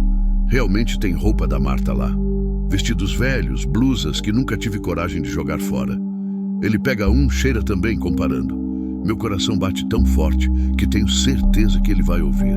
Mas depois de um tempo, ele joga o vestido de volta e fecha o armário. Tá, resmunga. Saímos do quarto. Vão para a cozinha, reviram os armários, olham dentro da geladeira, verificam a despensa. Passam direto pela estante que esconde a portinha do quartinho secreto. Respiro aliviado. Eles não sabem que tem um cômodo escondido ali. Satisfeitos? Pergunto quando terminam. O Juninho não responde. Sai da casa, acende um cigarro, olha para o horizonte. O magro senta na escada da varanda cansado. Ela estava aqui, diz o Juninho de repente soprando fumaça. Eu sinto. Sente o quê? Pergunto, tentando parecer confuso. Que você está mentindo. O ar fica pesado. Minha mão se move devagar para perto do facão preso no cinto. Não estou mentindo nada, respondo firme. Revistaram a fazenda inteira, viram tudo. Não tem ninguém aqui. Ele dá mais uma tragada, joga o cigarro no chão, pisa. Sabe o que eu acho? Ele vira para mim, tirando os óculos escuros. Os olhos são pequenos, malvados. Acho que ela passou por aqui sim. Você ajudou, deu comida, abrigo. E depois indicou outro lugar para ela ir. E você não quer contar porque tá com medo, ou porque tá com pena dela. Eu não vi ninguém, repito, mas minha voz sai tensa demais. Ele se aproxima, para a 1 metro de mim, alto, intimidador. Olha, velho, eu entendo que você talvez tenha sentido pena. A vadia é bonitinha, sabe fazer drama. Deve ter contado uma história triste, chorado, implorado ajuda. Ele sorri de canto. Mas ela tá mentindo. Ela roubou do patrão. Levou o filho sem autorização. E pior, ela é maluca, perigosa. Já tentou se matar 2 vezes. Não é pessoa confiável. Cada palavra é uma mentira. Vejo tão claro. A tática é antiga. Pintar a vítima como culpada, fazer quem ajuda se sentir enganado. Se eu tivesse visto alguém assim, respondo calmamente, teria chamado a polícia. Polícia? Ele ri. Polícia não resolve nada por aqui. O patrão resolve. E ele só quer o que é dele de volta. O filho, o dinheiro e a mulher para pagar pelo que fez. Mas se ela fez algo errado, que ele registre queixa e deixe a justiça resolver. A justiça dele já está resolvendo. Ele bate no próprio peito. Eu. Então não tem mais nada que eu possa fazer por vocês. Digo, cruzando os braços. Já viram a fazenda. Não acharam nada. Acho melhor procurarem em outro lugar. O Juninho fica me encarando. Os segundos se arrastam. O magro levanta, fica de pé também, a mão perto da cintura onde está a arma. Minha mão aperta o cabo do facão. Se for para brigar, que seja agora. Mas o Juninho surpreende, dá um passo para trás. Tá bom, seu Osvaldo, diz, voltando a colocar os óculos escuros. A gente vai embora, mas vou deixar um recado. Se você souber de alguma coisa, é melhor contar.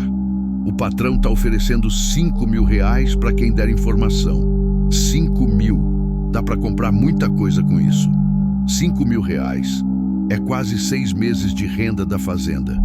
Mas tem coisa que dinheiro nenhum paga. Se eu souber de algo, eu aviso. Minto de novo. Os dois sobem na caminhonete. O motor liga. Mas antes de sair, o Juninho grita pela janela. A gente vai passar nos vizinhos, nas cidades ao redor. Se ela estiver por perto, a gente acha. E quando acharmos, ele deixa a ameaça no ar. A caminhonete desce pela estrada, levantando nuvem de poeira. Fico parado, vendo eles sumirem. Só quando tenho certeza absoluta de que foram embora é que meu corpo relaxa. As pernas bambeiam. Sento na escada da varanda, a cabeça entre as mãos. Passei, a gente passou, mas eu sei que isso não acabou. Eles vão voltar, ou vão descobrir por outro meio. Homem como esse não desiste fácil. Espero mais meia hora, só para garantir. Depois pego água, comida e vou pela trilha até a casinha velha. Quando chego, Júlia está na porta, o bebê nos braços, o rosto pálido de preocupação. Eles foram embora, aviso, ainda ofegante da caminhada. Não acharam nada. Ela solta o ar que estava prendendo, os ombros caem de alívio, as lágrimas descem. Eu ouvi barulho de longe, conta tremendo. Achei que iam encontrar. Eu rezei tanto. Funcionou. Falo pondo a mão no ombro dela. Deus escutou. Mas por quanto tempo vamos ter essa sorte, eu não sei. E o que fazer agora também não. Só sei que a guerra está longe de terminar. Continue 15.01 Plotted Emotional Deepening and Narrative Tension Escalation. Desce só o usuário quer que eu continue a história. Estamos no capítulo 6 e a tensão está alta. Os homens foram embora por enquanto, mas a ameaça permanece. Júlia e o bebê ainda estão escondidos na casinha velha. Agora preciso desenvolver as consequências imediatas. Vado e Júlia precisam decidir o próximo passo. Desenvolvimento emocional, aprofundar o vínculo entre eles. Revelações sobre o passado de Júlia, mais detalhes sobre o que ela sofreu. Dilemas práticos, como vão resolver a situação a longo prazo, momentos de humanidade, cuidados com o bebê, conversas íntimas, tensão crescente, a ameaça ainda paira, precisa haver algum desenvolvimento. Vou focar em o retorno à casinha, cuidados com Júlia e o bebê. Conversas mais profundas entre Vado e Júlia, criando conexão emocional. Revelações dolorosas do passado dela. Vado começando a se sentir protetor de uma forma mais profunda. Preparação para o que pode vir. Talvez uma cena noturna onde eles conversam mais intimamente. Desenvolvimento do bebê, dando nome a ele. Sinais de que a situação pode piorar. Preciso manter tom emocional e realista. Descrições sensoriais fortes. Diálogos naturais. Evitar romantização excessiva, mas mostrar a conexão crescente. Tensão e aflição presentes. Desenvolvimento gradual. Capítulo 7. Entre o medo e a esperança. Fico na casinha velha com Júlia e o bebê até a tarde. Não é seguro ela voltar para a casa principal ainda. Os homens podem dar meia volta, podem estar vigiando de longe, esperando eu vacilar. Não confio.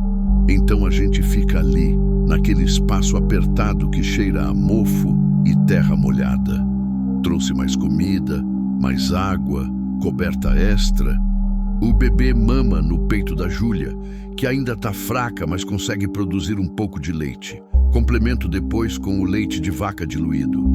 A criança toma tudo, curiosa, os olhinhos começando a focar melhor, a perceber as coisas ao redor. Ele está se recuperando rápido. Comento, vendo o bebê agarrar meu dedo com força quando ofereço. Criança é forte, murmura Júlia, passando a mão no cabelinho fino do filho. Mais que a gente acha. Ele tem nome? Ela hesita. Olha para o filho, depois para mim. Ainda não registrei. O Reinaldo não queria que eu registrasse. Dizia que isso tornava tudo oficial demais, que dava direito. A voz dela fica amarga, como se filho fosse questão de papel.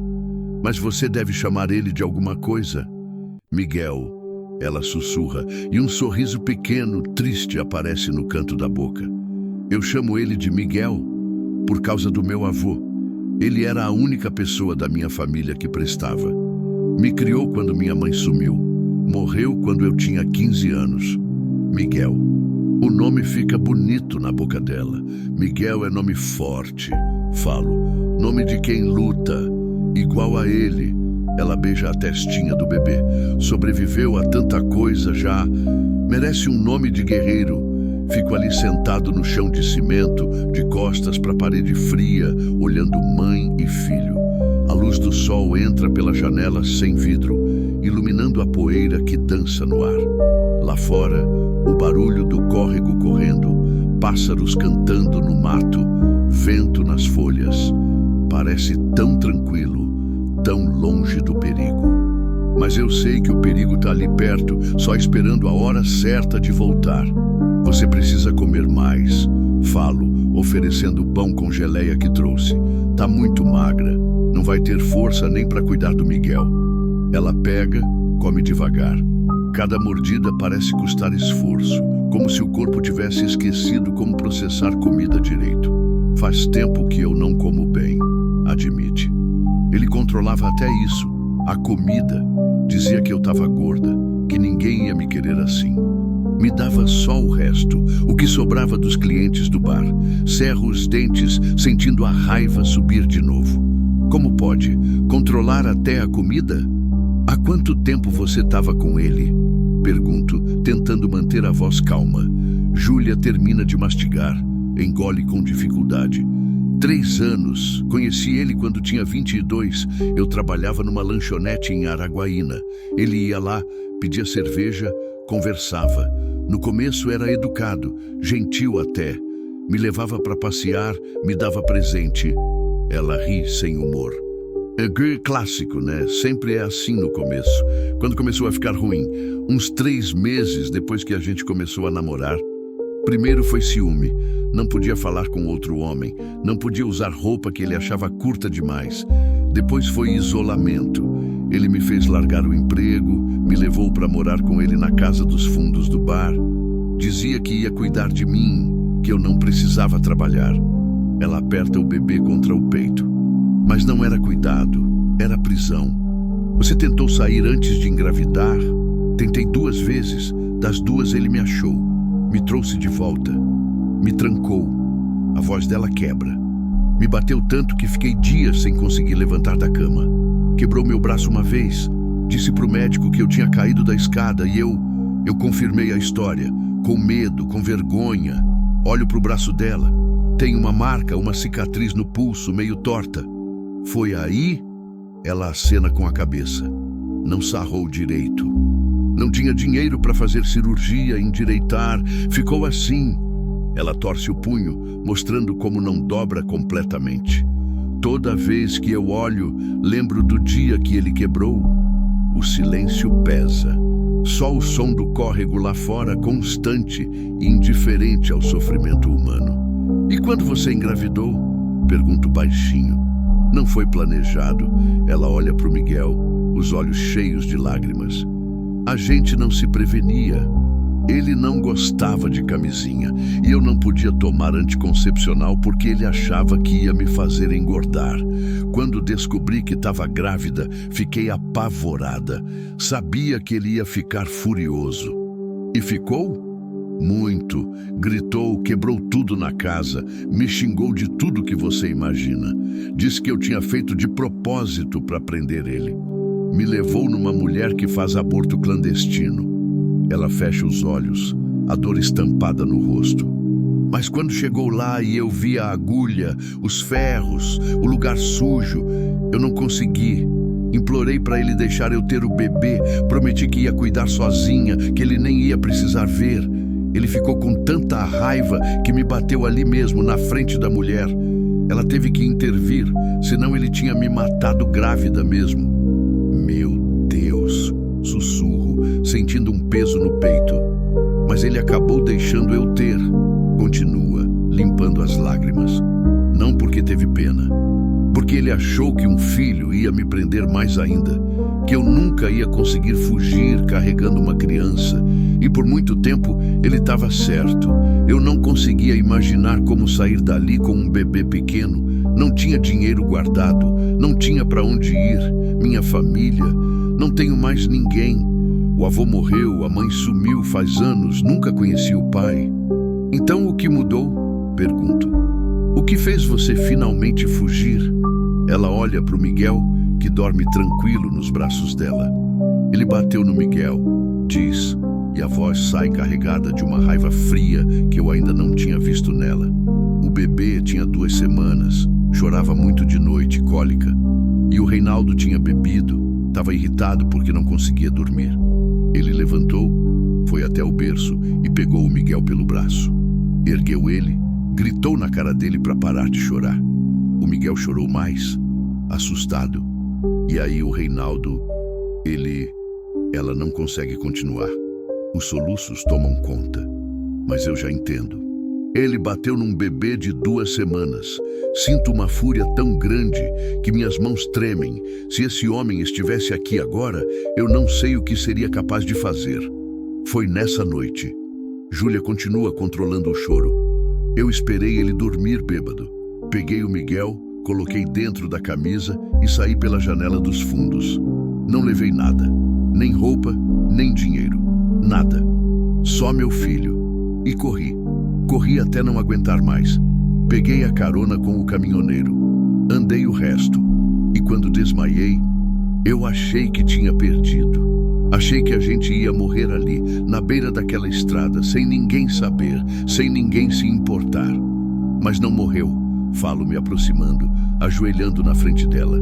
Você não morreu, Júlia. Você lutou. Você sobreviveu. E agora você está aqui, segura com seu filho vivo e bem. Isso não é pouca coisa. Mas por quanto tempo? Ela pergunta, me olhando com desespero. Eles vão voltar. O Reinaldo não desiste. Ele tem contato, tem gente em todo canto. Já me achou 3 vezes antes, vai me achar de novo. Não se a gente for esperto, respondo colocando a mão no ombro dela. Não se a gente planejar direito. Planejar o quê? Ela balança a cabeça. Eu não tenho para onde ir, não tenho documento, não tenho dinheiro. Como vou recomeçar? Penso rápido, ela tem razão. Só se esconder não vai resolver. O Reinaldo tem recursos, tem gente. Se ele tiver paciência, uma hora acha. Precisa de solução de verdade, algo permanente. Tem uma assistente social na cidade, lembro. A dona Carmen. Ela trabalha com mulheres em situação de violência. Ajuda com documentação, abrigo, ordem de afastamento. Já ouvi falar dela quando a Marta fazia trabalho voluntário na igreja. Assistente social não vai resolver, Júlia desanima. Ele tem advogado, tem dinheiro para subornar gente. Papel não vai me proteger. Sozinho não. Mas com registro de ocorrência, exame de corpo de delito mostrando as marcas, testemunho, histórico médico do braço quebrado, tudo junto, isso sim pode ajudar. Pode fazer ele responder criminalmente. Pode tirar a guarda do Miguel dele. A guarda? Ela olha confusa. Mas ele nunca quis o Miguel. Mas no papel, ele é o pai. E se ele te acusar de sequestro, de fugir com a criança sem autorização, ele pode usar a lei contra você. Mas se você provar que ele é violento, que agrediu você e o bebê, aí muda tudo. Aí você consegue proteção de verdade. Ela fica quieta, processando. Vejo a esperança lutando contra o medo nos olhos dela. Mas para fazer tudo isso, eu preciso sair daqui. Ela fala devagar. Preciso ir na delegacia, no hospital, na assistência. E se ele tiver gente vigiando, a gente vai com cuidado. Podemos ir para outra cidade, mais longe, onde ele não tem contato. Tem Gurupi, tem Paraíso do Tocantins. Cidades maiores, onde tem delegacia da mulher, abrigo, estrutura. E você ia comigo? Ela pergunta surpresa. Ia, respondo sem hesitar. Não vou te deixar sozinha nisso. Por quê? A pergunta de sempre. Por que você está fazendo tudo isso? Olho para ela, para esse rosto marcado por sofrimento, mas ainda jovem, ainda cheio de vida, querendo brotar. Olho para o Miguel, tão pequeno, tão inocente, que não pediu nada disso, mas já carrega a marca de violência. E eu penso na Marta, em como ela sempre ajudava quem precisava, em como ela acreditava que a gente estava no mundo para fazer diferença, mesmo que pequena.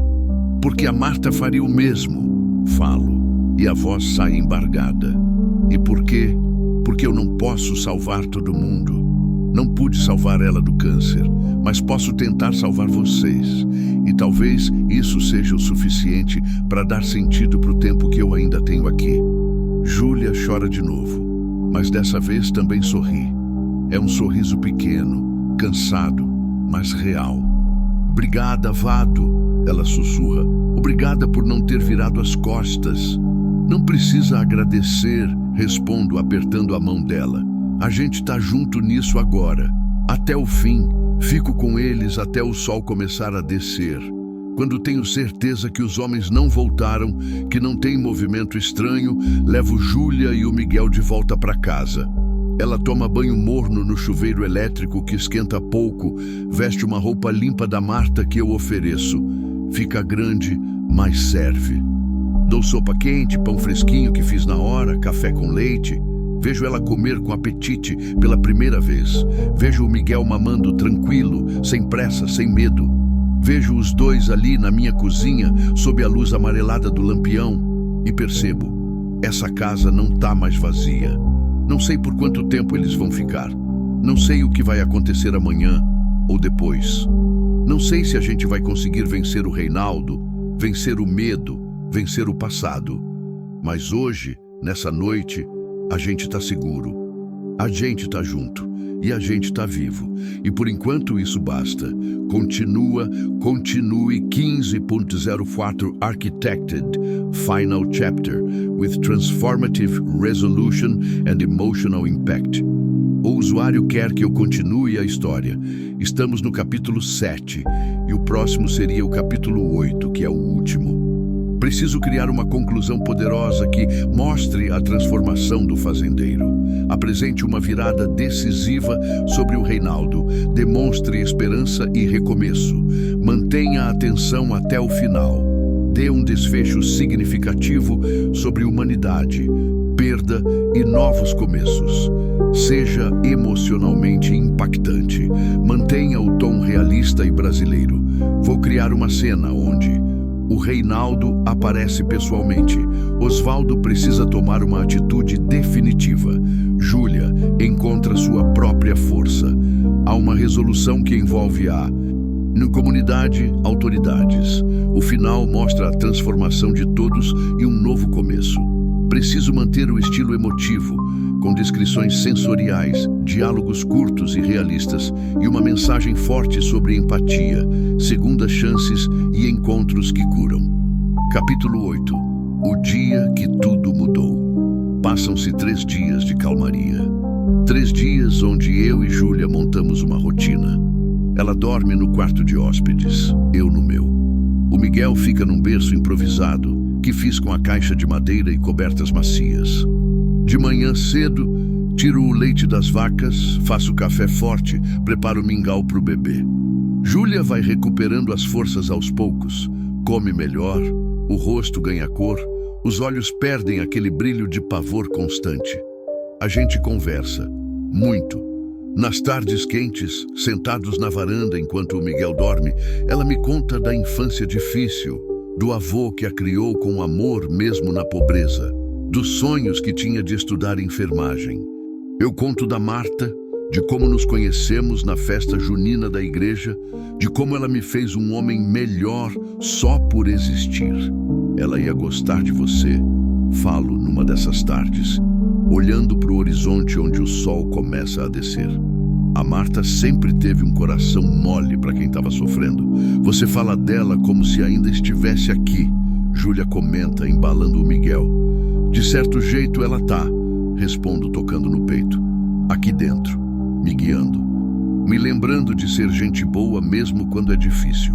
No 3º dia, acordo com um pressentimento ruim. O ar tá diferente, pesado. Os cachorros latem mais que o normal, inquietos. O Canela se recusa a pastar longe da sede. Fica perto do terreiro, relinchando baixo, nervoso. Aconteceu alguma coisa? Júlia pergunta no café da manhã, percebendo minha tensão. Não sei, admito, mas tem algo errado. Sinto. Ela empalidece, Segura o Miguel mais perto do peito. Você acha que... Ele não termina a frase, não precisa. Às 9 da manhã, minhas suspeitas se confirmam. Uma caminhonete diferente sobe pela estrada. Preta, nova, vidro fumê. Não é a dos capangas, é outra.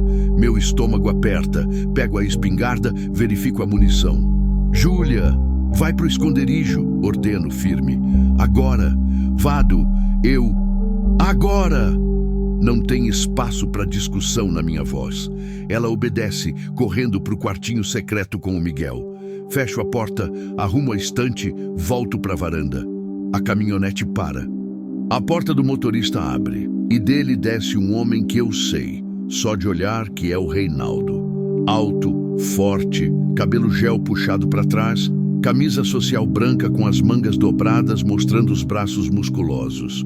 Tatuagem no pescoço, uma corrente, óculos escuros caros, corrente de ouro no pulso. O tipo de homem que quer parecer bem-sucedido, mas tem violência escrita em cada movimento. Ele vem sozinho. Isso me deixa ainda mais alerta. Homem perigoso não precisa de plateia.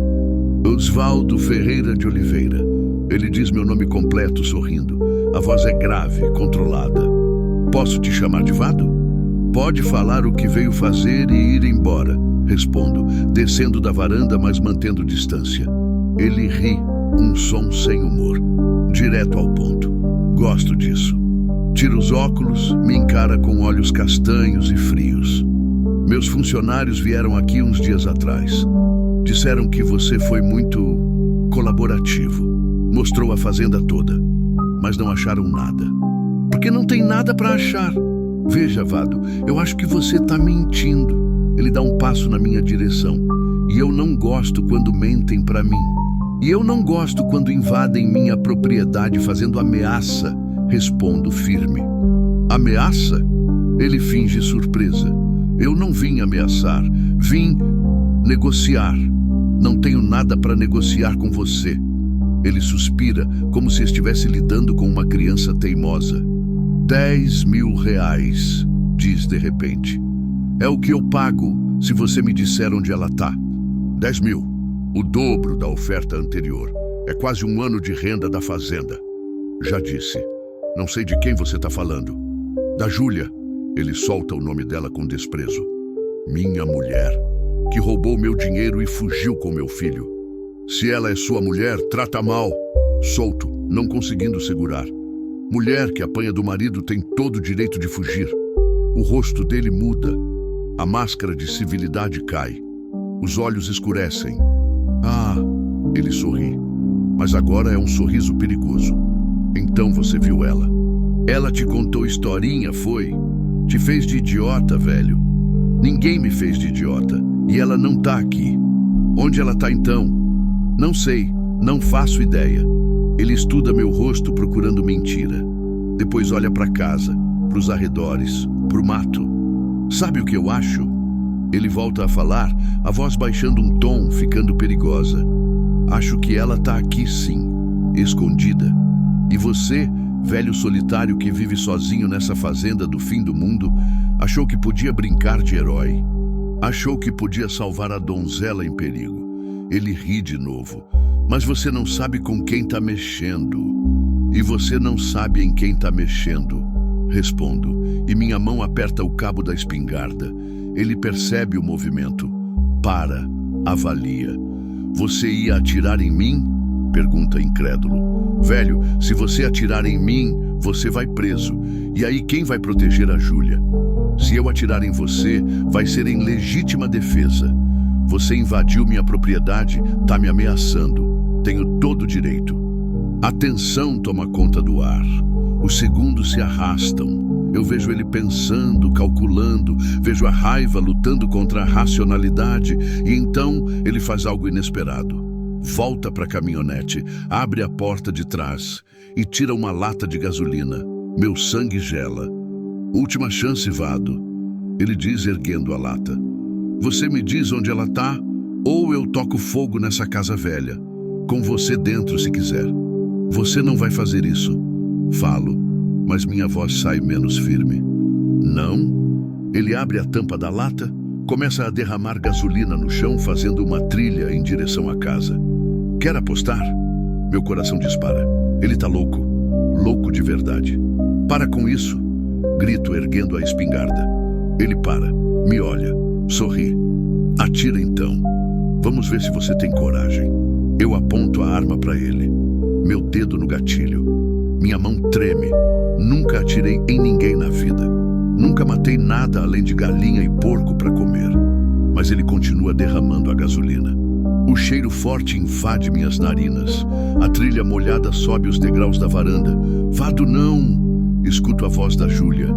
Me viro e vejo ela saindo da casa, o Miguel nos braços, o rosto pálido, mas determinado. Júlia, volta! Grito desesperado, mas ela não volta. Desce da varanda, vem até onde eu tô. Para com isso, Reinaldo, ela diz, a voz firme mesmo tremendo. Eu vou com você, só para de ameaçar ele. Não! Falo, segurando o braço dela.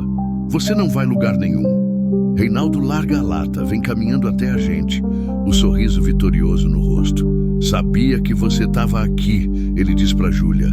Sempre soube. Só estava testando o velhinho aqui. Ele estica a mão para pegar o Miguel, e é quando Júlia surpreende todo mundo. Ela dá um passo para trás, se posiciona entre o filho e o Reinaldo e grita com uma força que eu nunca vi nela. Não! Você não encosta mais a mão nele! Nunca mais! Reinaldo para, surpreso. Depois, a surpresa vira raiva. Você não manda em mim, vadia! Ele avança, e eu faço a única coisa que posso fazer. Atiro para o alto. O estrondo ecoa pela fazenda inteira. Pássaros levantam voo assustados. Os cachorros latem como loucos. O Canela relincha. Todos param, congelados. Próximo tiro não vai ser pro alto, aviso, abaixando a mira para ele. Vai ser pro peito e não vou errar. Reinaldo me olha, avaliando se é blefe. Não é. Ele vê isso nos meus olhos. Vocês vão se arrepender. Ele cospe, recuando devagar. Eu vou voltar, com mais gente, com a polícia, vou acabar com vocês. Volta com quem quiser, respondo, mas volta com mandado, volta com lei, porque da próxima vez que você invadir minha propriedade, não vai sair andando.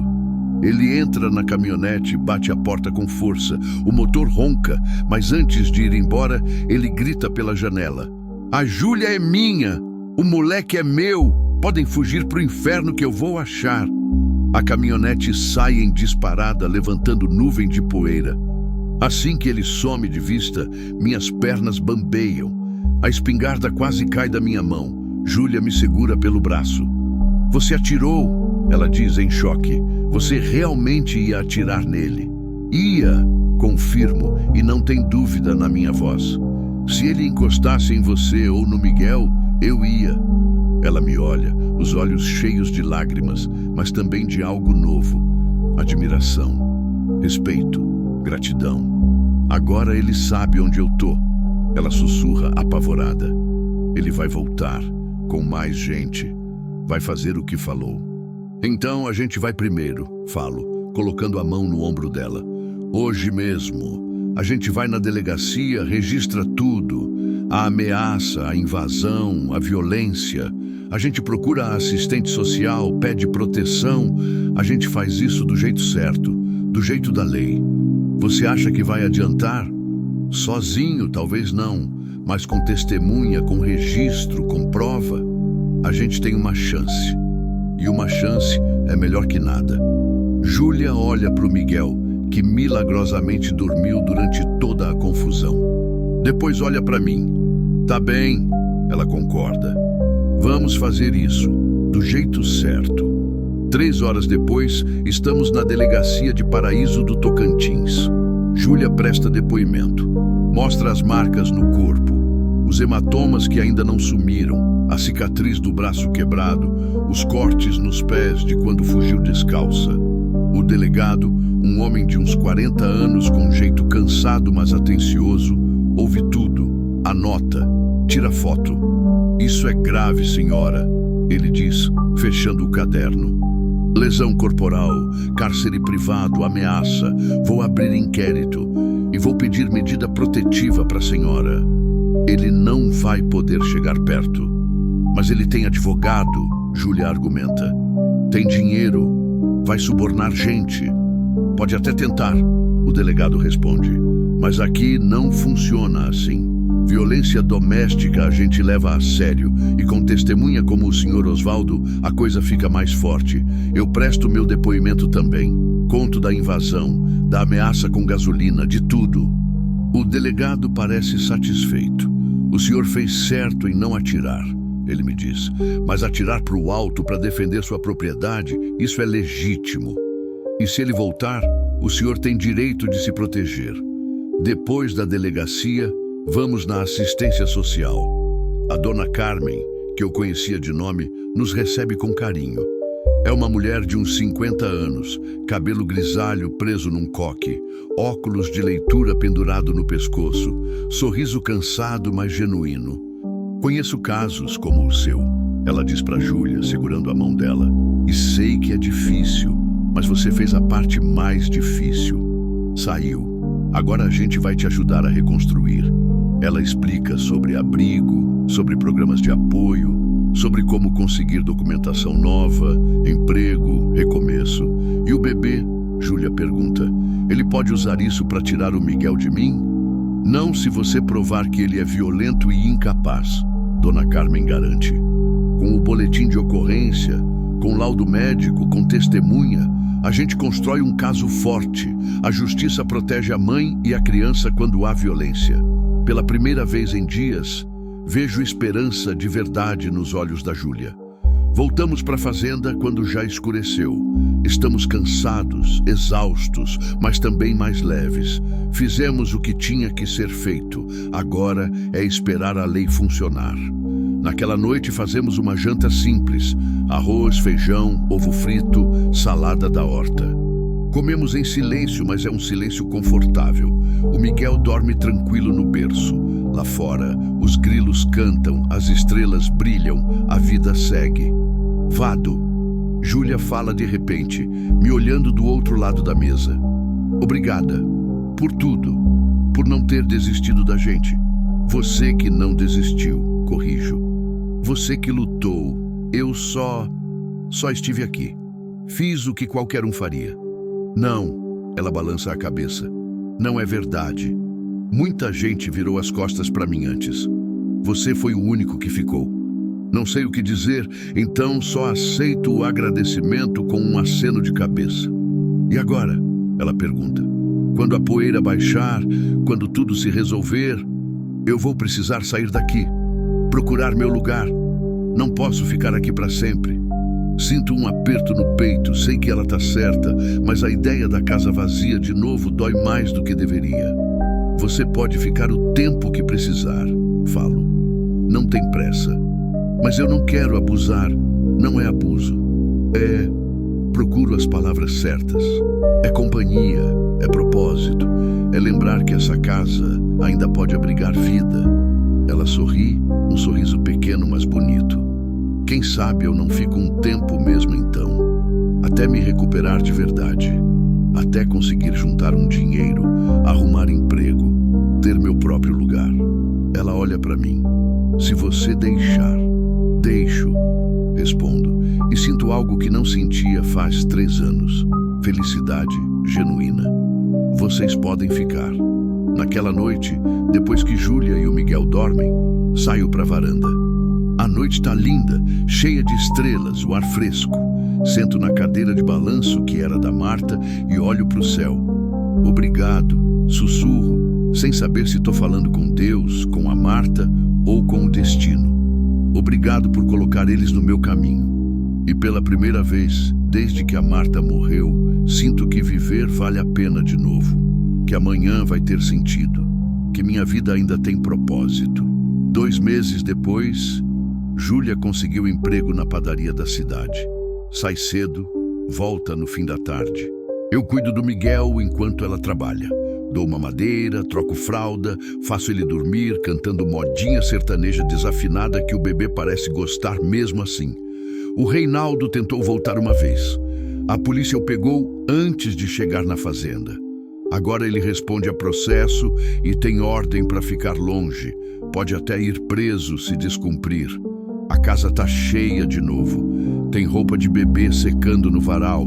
Tem cheiro de comida caseira. Tem risada nas tardes de domingo. Tem vida. Júlia ainda vai embora um dia, sei disso.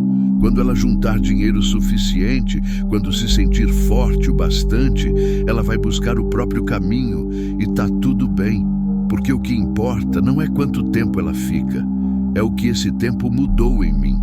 Eu não sou mais o viúvo solitário esperando a morte chegar. Sou alguém que faz diferença, alguém que importa, alguém que salvou 2 vidas e no processo salvou a própria. E quando olho para o Miguel, que cresce forte e saudável, e para Júlia, que sorri mais a cada dia, eu entendo. Aquela manhã na beira da cerca não foi acaso, foi um encontro. Um daqueles encontros que a gente não pede, não espera, mas que muda tudo. E eu sou grato. Grato por não ter virado as costas, grato por ter escolhido ficar, grato por ter aprendido que às vezes salvar alguém é a melhor maneira de se salvar.